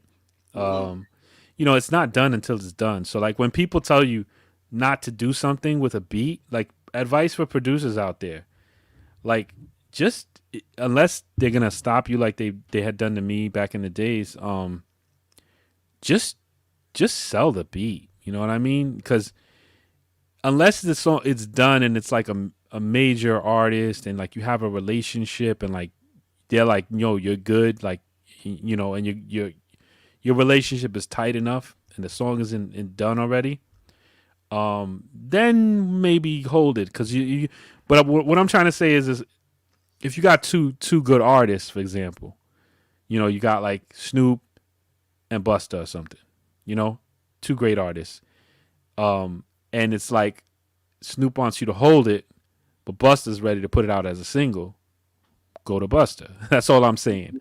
Like, holding it don't mean nothing. Like, they could change their mind. A better record could come in tomorrow. Like, there's so many factors that could change that. Like, they might think this is the greatest. That's happened to me. I've had singles, and then I had the single on Scorpion, and then Teflon came in and made Who's That Girl, and it was way better than Be Me. From one day to the next. Big record. Yeah, it's a great song. Yeah. It happens. That's all. I'm not saying it like in a bad way. It's just you're trying to make the best music. Yeah. And you're as an artist. The music industry is so competitive. Like, exactly. But it changes like this. Know what? All you need is that's why you can't go based on promises, because all you need is for someone to come in with another track. They do that, get excited about it. And then it's the same kind of style as yours, so they don't want two of those on the album, and it's over. Yeah, promises don't mean shit in the music industry. It doesn't. It's ridiculous. Let's spin that record back. Get back to the Big Pun story. So you were saying, just to catch up, you were saying with Drag On, you were trying to get a connection of X working. Yeah, they wanted X. Pun wanted X. It didn't work out. Dragon, from the BX2. And Dragon is like an amazing, but shout out to Dragon. Dragon, first of all, is an insanely underrated, incredible MC, human being. Great guy. He's gone on. You know what's so amazing about Drag? Like, he's actually gone on to get better as an artist. Like, he was amazing back in the Double R days, but he's actually better now. Like, he's actually improved. He's actually running his own thing. He's actually independently making income off music, completely independently from that era. Still going, still growing, adjusting. Like, I got so much respect for him, like as a business person, as an MC, as an artist. It's off the charts, you know what I mean? Yeah. And I just wanted to say that because he knows that. No, I've told him that, and like, I've told him that recently, and I mean that shit. Like, mad respect for Drag. He's so nice to me. Always, I go to Powerhouse. And mad good person. I just hang out with him for hours while he's working on music. Drag was always on the humble, man. Yeah, always on the humble. Cool. Sometimes it's like 3, 4 in the morning. I'm leaving the studio with him, man. Always so nice, man. So basically, Drag got on there just as BX guy, basically. From Double R, from Double R. That was they did it. You know what I'm saying? That was the way it worked out. But it is, I'm happy the way it worked out. I mean, like I said, me and Drag did spit these bars, like when another great record. Fire. And like, it just, it would have been nice to have a historic, these two amazing lyricists, MCs, figureheads in hip hop. It would have been nice if they could have done that song together. I'm just saying, they gone. Yeah, it would have been nice, because there is a Onyx record with the three of them, with them on. Yes, that's right, and we have the freestyle when they're at Jimmy's too. Oh yeah, we got that. So and they weren't on Funkmaster Flex. That was Nori and. So we got something, but I'm just saying it would have been nice to have this too. Just the two of them. I think it would have been cool. Oh God. And rest in peace to Big Pun, the legend in the game. Rest in peace. Yeah, man. Rest in peace. Of course. So, basically, when did you start? When did it start not working out with the Double R? Where you guys kind of went separate ways. Once really, the situation didn't really like get to the point where we went separate ways until, I started to realize how much I was basically getting robbed. You know what I mean? And it's all, once you realize that, and because you come up in the business, there was many years I didn't even completely understand the different types of payouts. Not to get too much into business, but there's the master side, the composition side. There's performance PROs for plays, which is like ASCAP, BMI. Then there's mechanical royalties, which is for sales. Then that's on publishing side. Then you have the copyright side, which is like producer royalties, artist royalties. Then you have sound exchange. You have like all these different ways of getting paid, which I didn't know anything about. So I'm just thinking, they would say things like, "Oh, that didn't recoup," or different things like that. And I'm just like, all right, I don't know. I don't really know. All my money came from advances, front ends, back ends. And so I just, then I start learning more about it. Then I start like gathering even proof that they're receiving my monies and they're not paying me my portion. And that, that's parting ways, I can't, some people can do it. I know people who do it, who can like hang out with people and make nice, like when they're actually taking, tens of thousands, hundreds of thousands, depends on what the situation is, of your money. You sign an agreement with people. Most of I can tell you my agreement was not a great one, as far as what it said on it. I got $2,500 for half my publishing. I'm not complaining about it because the way I look at it, I was already in my 20s. I'd already had an independent label. Made my first record in 94. This is already like, 4 years later. I know what I'm doing. I made a conscious choice to sign that. Lawyers said not to. That's not even the point. The point I'm making is when you agree to something, if it's shitty or not, whatever it is, if it's fair or not, at least go and do that. Like if I say to you, Delz, let's open a sneaker store, and for every 100 that comes in, let's split it. We'll do half and half. And then you come to me a year later and you're like, yo, like it's been a year, Shok. You haven't given me any money. And I know you're making money. Like, yeah, we keep ordering new sneakers, yeah. And then you're like, you give me some runaround, or I give you a runaround, whatever. And that is basically what they do, and it's wrong, because if you agree to something, and someone provides value, they do. I mean, I did. It's not like I didn't do a good job. I did a fucking great job. You're responsible. I did an excellent job. One of DMX's biggest records. Yeah. So I did a good job. Yeah. I give you a little pat on the back. Yeah, I did okay. You did a good job, I did all right. I mean, I did okay. Right? Did fine. So that's what I'm saying. It's like, and after that, it's how do you hang out with someone is doing that, and they're doing it intentionally. You've confronted them. Yeah. You've shown them proof. And they're just giving you the okie doke like nonstop. It's like, I can't really at that point when you know it, if you suspect it, that's different. But once I had proof and I understood it and I knew 100%, I can't really just, it doesn't compute. Like, I don't know how people even do it. And I know people who do it. I just can't do that. Like, I think there's more pride in going to a 9 to 5, which I do. Doing what you got to do, start another career, than actually trying to make nice with people who do that to you. It just, I don't know, Delz. No, it doesn't make sense. It makes no sense at all. I mean, look, how do you do it? Is it too much to ask? I mean, allegedly, what you're saying, is it too much to ask to get paid? Look, I've done jobs when I was younger, even with finder's fees, with getting people together to make music, and they don't want to pay me after. Is it too, why wouldn't you? I don't know. There is the money. The money is there. I can give you how they do it and why. This is my, I've thought about this a lot, so this is all I can come up with. It's that person's account.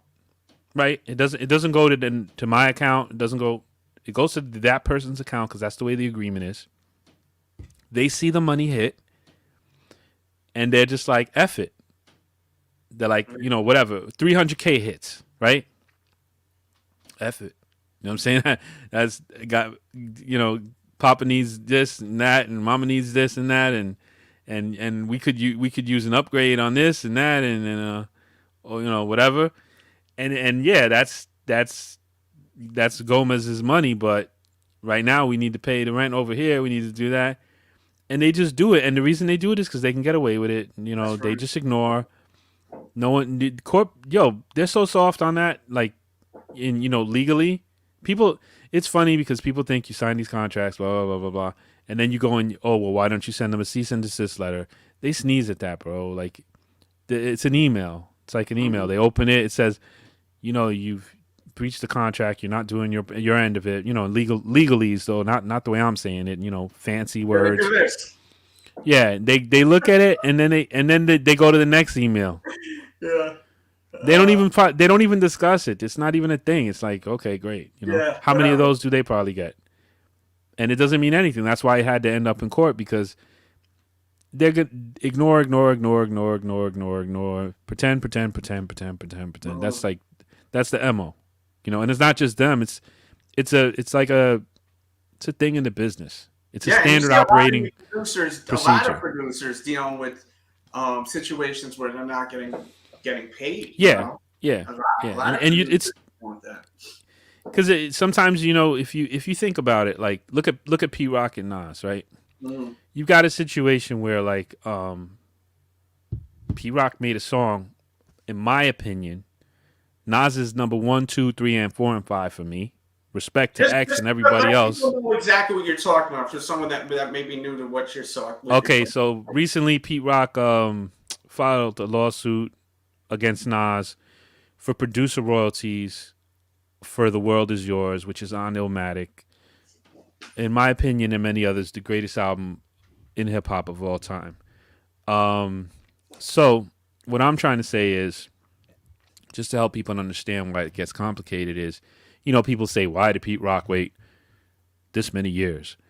Well, that's a pretty solid relationship to have, to be pals with Nas. You know, to make sure that you're on the right side of the promotion of Illmatic, you know, on its anniversary. To make sure you're on the right side of, you know, of Nas, you know, who is who he is. And yeah, P Rock is P Rock. To me, P Rock is at the top as far as producers. Like, I've studied P Rock countless times to learn my craft, and he's one of the best of all time. You know, him, Marley, and Premier, like the triune gods of production. You know, then they're from the same line too. They all in that same circle. So like, you know, I don't know, like, where was I going with this shit, Delz? You were just talking about with Pete Rock and this lawsuit. Yeah. So why? Oh yeah. So why do people wait 30 years, wait 20 years? Because you're trying, like someone like Pete Rock is probably trying to, you know, speculating here, preserve this relationship, because you go out at Nas right now, then you're not going to be on the new Nas album. You're not going to. So you have to weigh this out where, like, if, let's say he's owed $233,000.88, right? Nas is still one of the biggest artists. Nas is still hot. So he's weighing it out. Crazy too. Oh God, don't get, like I said, he's number 1, 2, 3, 4, and 5 to me. And then I start putting other names. You know what I'm saying? Is Nas. Then we go to Rakim. Then we go to everybody else. Nas takes all 5 spots. So like, you wait. You know, you see, he probably tried to tell Nas. I'm just guessing here. He probably said, "Hey Nas, can you like work this thing out?" Or I think Search had it before. Then Nas got it back. So maybe he's tried with Search and he got the okey doke. You know, he's probably tried different things. And then he said, probably saw my case. I'm guessing my case put a battery in a lot of people's back. Yes. And I think that he probably said, well, if this guy Shok, who he probably never even heard of me, is like won this case. Well, I'm Pete Rock. With Ruff Ryders? Yeah. No, I won. Wow. Okay. So he's like seeing that, and there was, you know, some press release about that. So maybe he found out, and or maybe not, whatever. I'm just speculating here.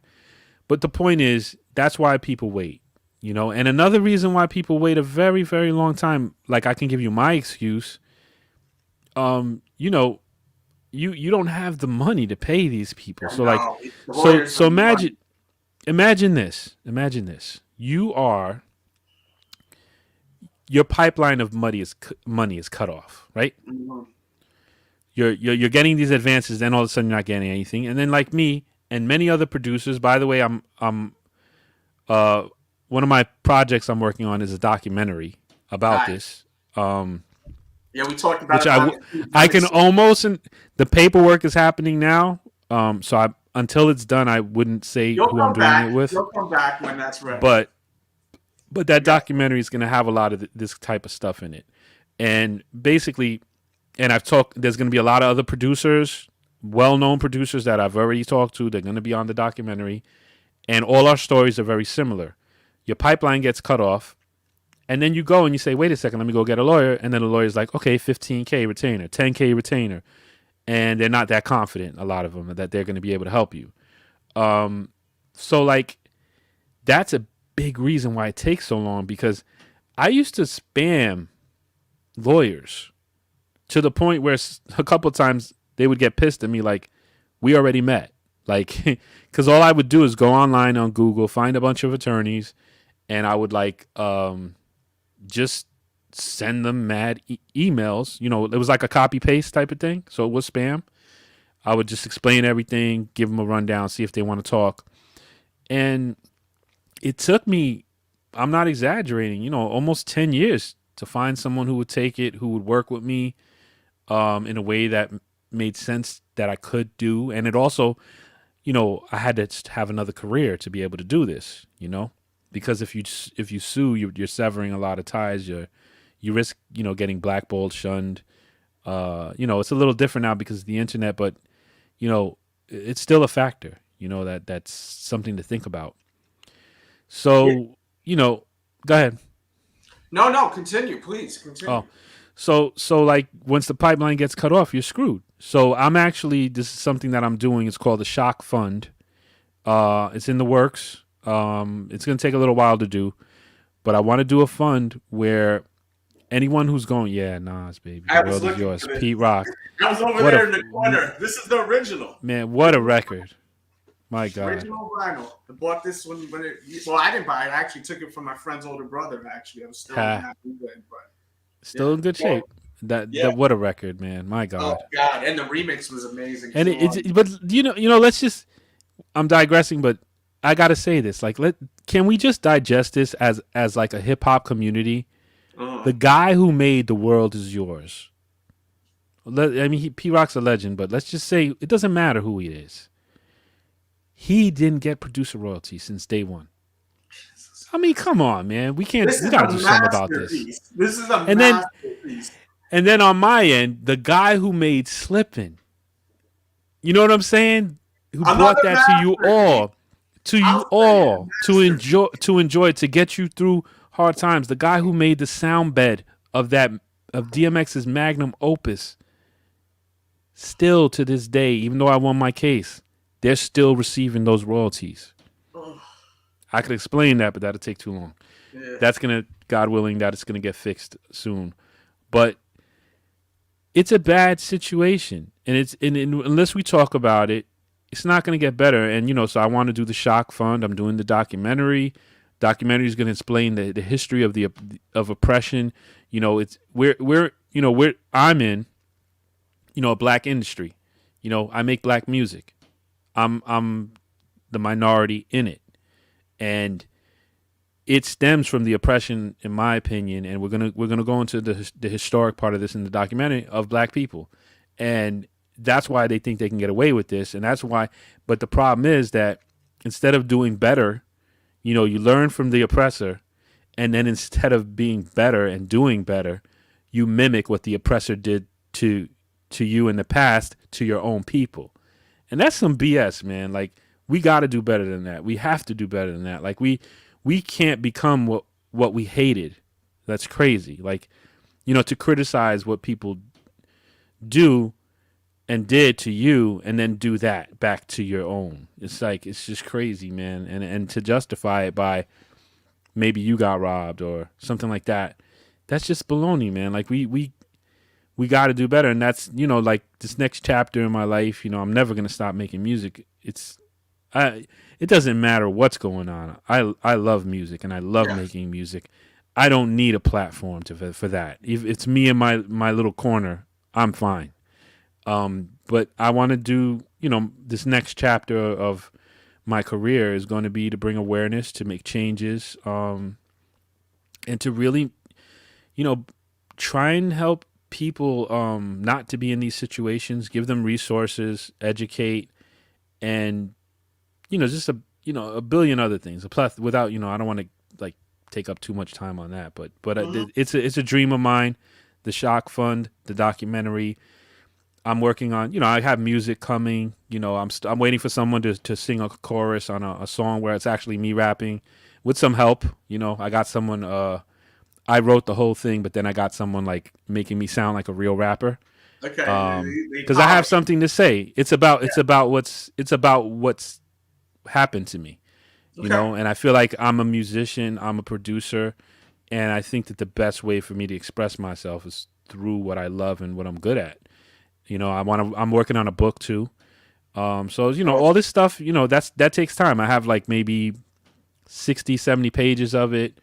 But that takes time. You know, you want to do that, right? I'm expecting that to be after the documentary, probably.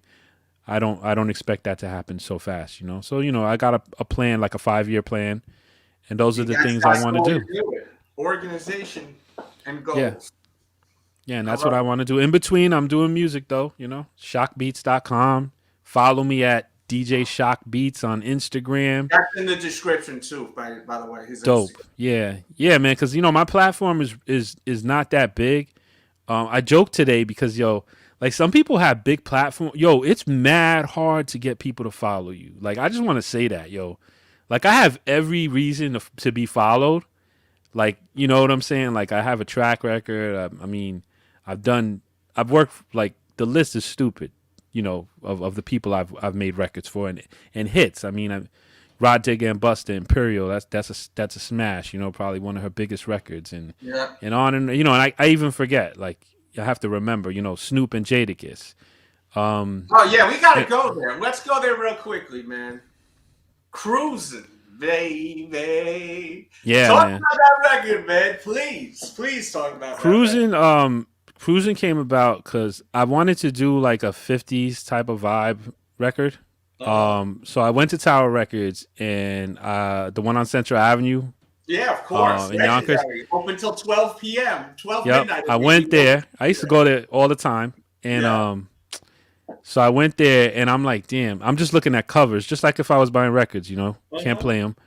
And there was this Lowrider compilation and it had like all these songs on it. And I was like, this shit looks cool, you know. And I was thinking about the Lowriders, and just thinking about that like culture.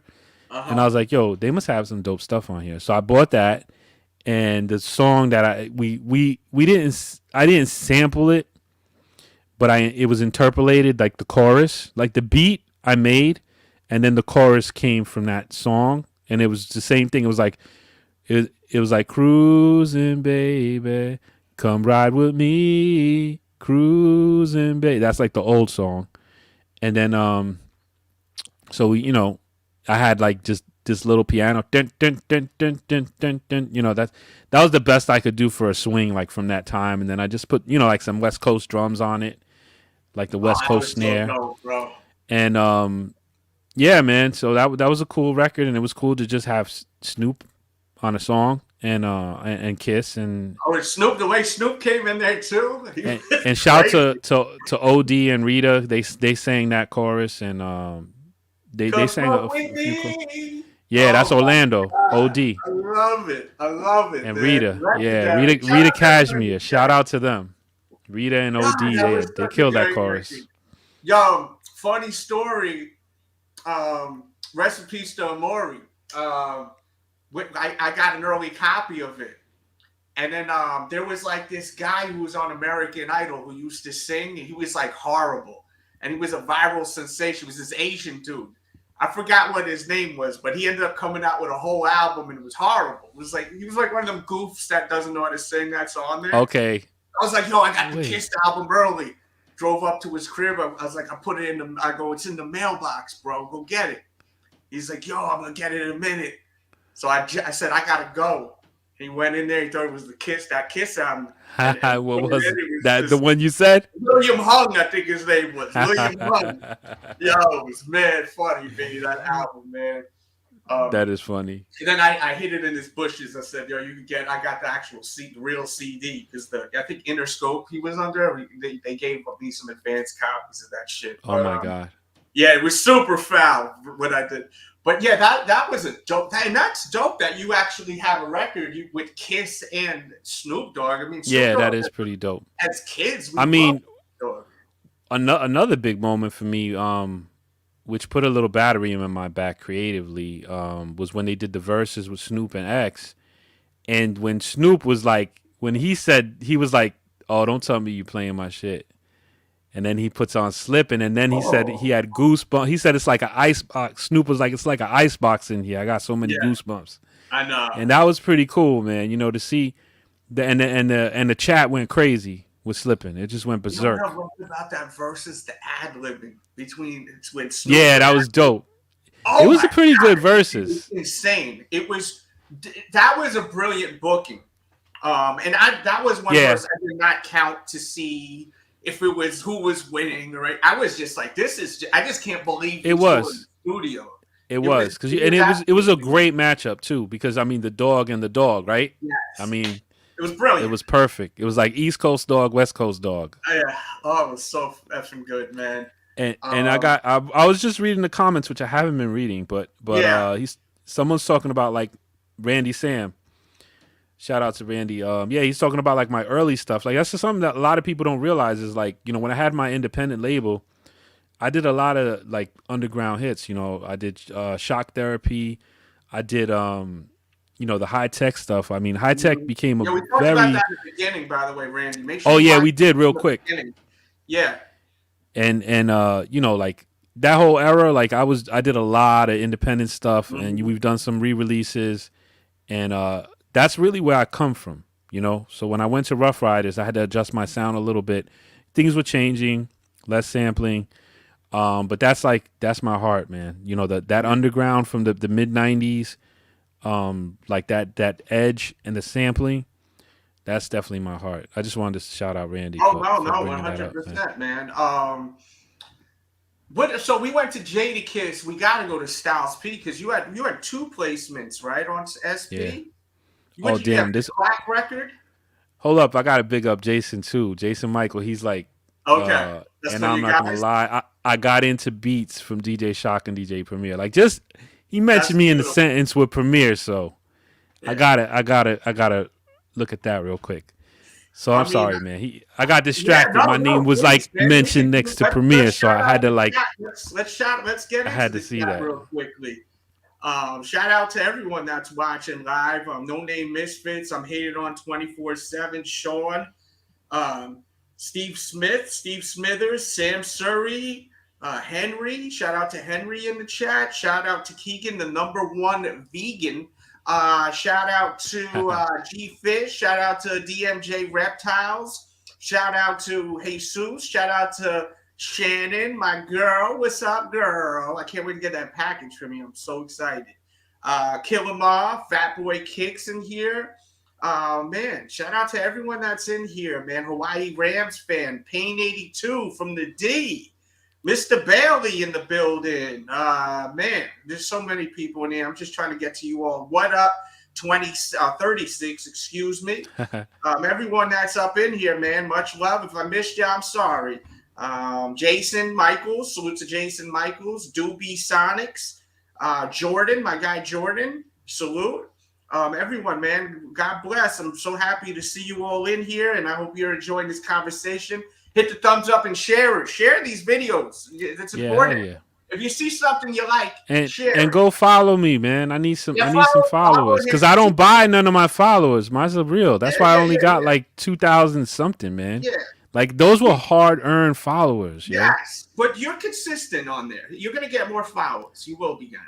I guarantee you that. So you were asking about Styles. Yeah, because Styles is a good vibe off Styles. Styles is like my favorite lock, man. Like he's my favorite.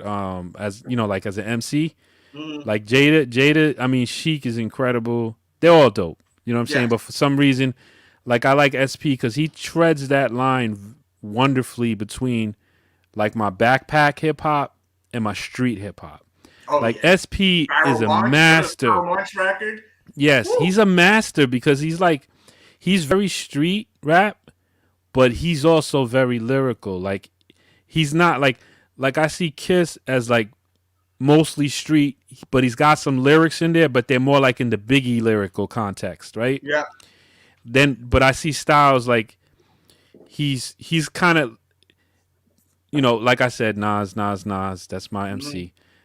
He's the closest to Nas out of the bunch, so that's why I like him the most. Because like he's the closest to Nas. Because Nas is that guy that is mad street, but he'll lyrically decimate you. You want to put on a backpack and come at Nas, you're finished.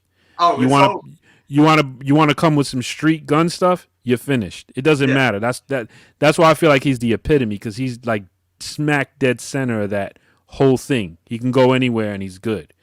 And I feel like Styles is like that too. Like he could go anywhere and he's good. He can go to the most lyrical, nerdy crew and decimate. Or he could go to the most street spot and rip it. So like Styles, and he can do the commercial. Oh no, come on! Locked up. That was a ridiculously commercial single. That was all his. Yeah, Locked Up was huge, and more. There's way more than that. Oh yeah. No, come on. We talking first placement you had with Styles. The first placement that was we had already done some mixtape stuff. A couple times I would, he would come over. And we did some stuff for mixtapes. He got on some different things, but the first placement, like on an album, like his album, I think it was Soul Clap was probably the first one we did, and then we did Nobody Believes Me, which Nobody Believes Me is one of the favorites of my catalog for me personally. Nobody Believes Me. I mean, it was so creative. See, that's what I love about Styles. Like, Styles is so creative. Like, that song alone, like My Money Talk to Me. Like it's, and then he got other people to do the characters, and that beat too. Like that was like I think one of my better beats, and it's simple too, just the piano, the drums. But I think Styles killed that, and So you had a lot of little bits and pieces, if I'm not mistaken, from some records, right? Yeah, Soul Clap was like that's a Kool and the Gang sample, and it's really that sample. I chopped it up a bit, and we did the creative click click click click instead of clapping your hands. That was actually, I'm trying to remember whose idea that was. I can't remember. It wasn't my idea. Somebody came up with that idea. And I was like, yeah, that's a dope idea. So we just put it in there. Yeah, but that was the first one. But Styles was always around. Styles is like really down to earth, He really is. He's great. Yeah. He was the first guy to host a mixtape of mine. Like straight up. He was down for it. Like he just, and then we seen him in Miami. We needed one more drop, and he recorded it in Miami. Like, you know what's crazy? And I think I pointed these guys in the right direction. Ray, Pun's cousin, years later gave me a call, and that was because he told me, he was like, "Yo, Pun's son is rhyming," and this was like before. Nice. Rivers? He's nasty. Oof. Yeah, ridiculous. But this is before he did anything. So I go to the Bronx and I hear him spit, and at the time I'm not doing music. Like I'm actually, I think when they called me, I was still in this cult. That's a whole nother story. That's in the book though. So I wasn't really doing like music or anything. But Ray looked out for me big. So when he called me, I was like, hell yeah. So I was like, whatever you want, I showed him my beats or whatever. But we started strategizing and talking, and he was like, yo, you think anybody? And I was like, well, I'm kind of like out of the loop. But I was like, I'll tell you what, though. I have a feeling that, because like Styles is a real dude, and I feel like if anyone was going to show love to Pun's son, like just on a love level, and if he was good, and he was, because I was hearing him and I was like, damn, Chris Rivers is the problem. I was like, he's his father's son. You know what I'm saying? That's all I kept saying to myself. Mm-hmm. And I was like, yo, you know what? Get at Styles. And it looked like it worked because they did some stuff together. I felt like he would be the type of person, like you said, he hosted your tape. Like Styles is a very, like, he'll give back. Like he really does give back. Like like artistically. I mean, I'm not talking about like, the food donations and stuff. Mm-hmm. That's another thing. They definitely do that, and that's dope. But I'm just saying, like, as an artist, Styles he tries to, like, if he sees somebody working hard, like he actually, he even like the way we did those two songs on that Soul Clap, that was around that time I was doing a lot of the D Block stuff, and you could tell like he was doing it like he obviously, liked the music and everything, but it was cool the way he did it. You know what I'm saying? He did it in a way where he let me know that I was appreciated. That's how I felt. You know what I mean? Yeah, he didn't just take the really beats. Respects the craft, I feel, and I think that if you come at him the proper way, he will give you the respect. Yeah, I got loads of respect for SP. Loads of respect for SP. Because I see them all the time. These guys are always around. They're around. Locally. If they're not traveling and whatnot. And I always was the most intimidated by Styles. Not saying that, like, when I mean, isn't that weird? Because I agree with you. Like, if I didn't know him, I would be too. I would be too. Very intimidated, and I seen him at Powerhouse, and it wasn't like he was like some sweetheart. Hey, like he was still SP the effing ghost, but he actually, spoke to me like a human being and not acted Hollywood or like an asshole. He was like really chill, and I was like, wow. I'm like, this taught me a very valuable lesson. When I asked him to record some drops, that you can never judge a book by its cover, for one, and for two, if you don't go for it, you'll never know if you could get it. Who's that on camera, man? This is Simba right here. This is my cat. Simba. Ah, nice. That's good. Yeah. Rescue cat. He was living in the sewer I was looking for a place to buy a house. And I take my dogs to this dog park, and Simba would always come out of the damn sewer. So and he'd just hang out with us. I said, man, this dude don't belong in no sewer. So he's been with me for like 7 years now. Yeah. He's yeah. Wow, that's a dope story, man. Yeah, man. But so I mean, that was a lesson that I learned early, that you gotta go for it if you want something. Like, look at you. You could have said F it when you were trying to get the Here We Go Again placement. I got too many sharks trying to get that X. But you said, no, I'm going to come here every morning and I'm going to be the last one to leave. Yeah. Until I get X alone and laying that. And that's a dope. That's one of the best songs on that album, too. And I'm not just telling you that, Thank you, man. No, actually, that one is also on all his, the pick of the litter, all the greatest hits. Yeah. Here We Go Again and Slip It on all the greatest hits albums. Big records, big sounding records.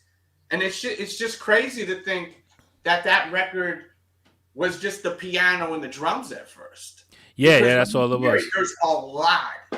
No, I went in, bro. And it was crazy. There's to this shit, man. I went in, and then when I was there, I did I had like kind of done it and had it programmed, a lot of it, because I had to be, and I was like, oh, I want to put this, and so I had it ready because I didn't want to waste time, because I was like, I want to try to do this before anyone notices I'm doing it, like I told you. But then they even had keyboards in the studio, and I was even like adding more stuff, like just putting some more layers, just to make it thick and big and dramatic. No, because some records you'll hear. Not necessarily with DMX's stuff, but sometimes with records, as they get older, you could hear them age. And that's record, true. I recently played that record on one of my live shows about 3 weeks ago. I did a DMX set on my caffeine.tv/DJ Delz every Tuesday and Thursday at 7:30 p.m. usually. Oh, dope. At East Coast time, and I played that record. And it just sounds big, it's a big sounding record. And, Rich did a hell of a job on that. I'll play other records from around that period, and they don't have the same, that's full sound, Yeah. No, we went in. Me and Rich went in on that. Rich Keller did a great job mixing that record, and we put a lot of effort into that session. I remember that session very well. Yeah, because you'll hear some records even from like the 90s, like early 90s, and they just don't sound full, but they're special to us because we grew up listening to them. And I'm not going to say there's like a quality of them. Yeah. There's a quality of them. Like RZA was always able to keep it pretty full. You know what I mean? I always thought RZA's a genius, man. Yeah, like, he is. He's out of here. Like I don't even. Some other producers, even like Prodigy was able to always manufacture big. Yeah, they're still heavy. The Prodigy, they're still heavy. Yeah. Deep stuff is still heavy. Produce beats still carry that full sound, you know. Versus some others from that era, which, as I said, I'm not going to mention. I love them still, so I'm not trying to be negative. Yeah. But yeah, man, I mean, shit, we had 2 hours, bro. We gotta end this thing. We gotta do this. So they're gonna like kick us out. They're gonna be like, yo, this is Illuminati. Yo, I got invited to Illuminati today, bro. So you gotta watch out. They could be word up, bro. I got invited, yo. Yo, they hit me up too, bro, on the DM. You got word? Yeah. I don't feel special no more. What happened, yo? No, that's messed up now, man. Damn. I thought they scouted me out for like 5 years. I met the requirements. I was mad. I was open, man. They gave me a phone number. They said I get a car and all this. Word. This is crazy. Oh my God. I can't, man. So any last words or advice you'd like to put out there into the atmosphere before we end this up? Be thankful, be grateful, man. For whatever you have, wherever you are. If you're not happy now, you won't be happy later. It's very important, you know. People, you know, we have this thing where we're caught up on like destination addiction. You know, when I get here, I'll be happy. And I actually have every Sunday morning I do a show. It's called Content. You can find it, you know, you can follow me at DJShokBeats.com. I mean, at DJ Shok Beats. That's Instagram. Link in the description. It's linked. Link in the description. In the description. So there's no excuse. You just click on it. And just click on it. And if you like talking about, you know, life stuff, that's where I'm getting that from. You know, we've been on over 2 years. And every Sunday at 8 a.m, we go live, and we have a little following. It's kind of like a church without a church, and it's not like any religion or anything. We just talk about the big questions, and you know, that's some of the conclusions I've come to talking for an hour with a good friend of mine, Derek. Every Sunday is, you know, being grateful is really the key. Wherever you are, whatever you're doing, if you're in a bad spot, just knowing that. That only is going to last temporarily, you know, unless it doesn't. And if it doesn't, you won't be here with us anymore, you know, so you won't have to worry about any of this. And advice for the music business is, you know, if you are signing anything that's like anything like what I signed that got me into, you know, all this trouble of not getting paid, just have your lawyer put a little paragraph in there saying it's fine, it's not the greatest deal, but just make sure that this artist or producer get paid directly from whatever other party it is. If it's Universal label or if it's a publishing company, just put in there that, yeah, you accept the percentage that this company gets that you're signed to, but you want your payments made directly to you from each company. That would have saved me all this trouble. I wouldn't have gone bankrupt. I wouldn't have gone through all this hell. I wouldn't have fought for my royalties forever. I wouldn't have, you know, my life would be so much different if I only had that paragraph. So that's my advice to you. 2 ways. One way for life and living, which is more important than anything. Your life is the biggest song that you'll ever make. You know, that's the biggest one. And both sides, how to live your life. And if you're in music, that's the key. You know, cut out the middlemen. Any situation you're in, just try not to have middlemen. You know, if you're in a studio, you're an engineer, and there's some guy who's gonna pay you on the, you know, whatever in between the owner of the thing and this, screw that. Just try and get everything from where it comes from to you, because in between, this, you know, it goes in a pocket for a while, and you don't want that. The pocket or the account of the other person. That's a bad place because it's too tempting for people to not spend money that's in their account. Like they have a bank card. They can just use it. It's too tempting. Yeah. Yeah, that money guy goes direct. To you. To you. To you. Can't sit nowhere. Yeah. Especially in this material. Things are different now than then. But people are still not getting paid though. Definitely. You know, just you guys got to be careful with. But one thing about with the music industry, I want to entertain this too. Let's do 5 more minutes if we could.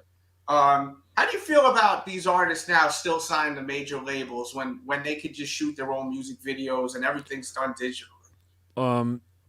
Excuse me. There's a deal that it's been pointed out to me on social media. Digga, big up to Digga, another amazing producer from my era. I mean, he made Many Men by 50 Cent, which is another one of the top records in hip hop of all time, and a bunch of other stuff. But he keeps up with business a lot. And one of the things he's been putting out is he takes a screenshot of a lot of artists who are doing a really smart deal. Instead of signing to a label and just having them own the music and everything, they sign to these deals with these big companies where they just license their music. So like Drake now, when he puts it out, it says licensed to then the company. So he still owns the master. So he's using this machine to get to all his fans because he's got so many fans. He's so big, but he's still owning his music. So he can do whatever he needs to, and they can. That's a much more better deal for the future, I think, for people to try and latch onto. And I think why they go major, the truth of the matter is this is a popularity. You know, hip hop, especially hip hop. Let's just, hip hop is what I know. Hip hop is a big part of it is the sneakers behind you. Who's got the coolest sneakers? The look, who's got the image. Who's got the newest this? Who's got this chain made out of? There's this new kind of gold. It's better than platinum. I'm the only one with this new type of gold. It's called whatever. That's what it's about. One-upping. Hip hop is like about one-upping. Whether it's with skill, stunning. Yeah, it's like high school in an industry. Yes. So why do they sign to majors? Because I'm on Def Jam. Yeah. That's a floss. That's like I'm over here. I just did a big deal with Universal Music Group for my publishing. They just gave me $500,000 or $1 million or $2 million or $10 million. That's the floss. To stay in the cut and be independent and make more money than that guy who got $5 million from Universal, you're gonna be under the radar. So you're gonna make more money, but you won't have those like flexing rights, Yeah. And that's why people do it for the flex. I don't get it. Like I just heard Benny the Butcher signed to Def Jam, and he's doing great with that Griselda movement. I don't get it, but that's a big thing. It's a big thing. You see, I don't know if you watched that Wu-Tang documentary. Did you catch that? The Wu-Tang TV God, show? man.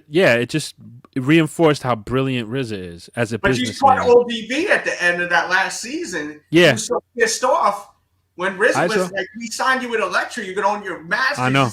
I wanted to sign the Def Jam. That's a good point because that's the perfect illustration. What it is. That's the illustration. That's perfect. Yeah. And look at the brilliance of RZA to understand that at that moment. It's one thing. It's one thing, like I'm 47. I've been through it all. I can say these things confidently now, and I know I'm right.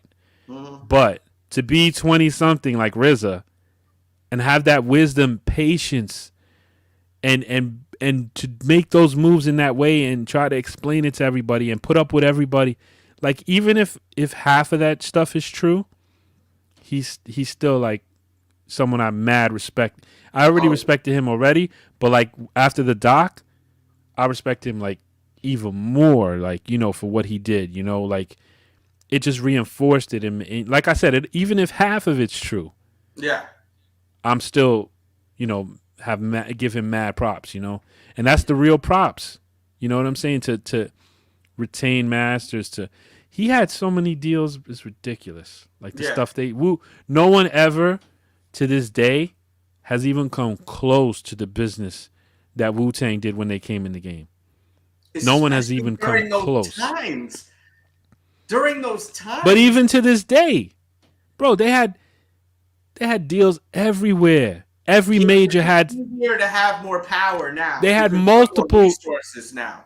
Before, they really wanted to control the shit out of you. These labels. Yeah, but he still was able to have multiple label deals, artists on solo deals, then a group one.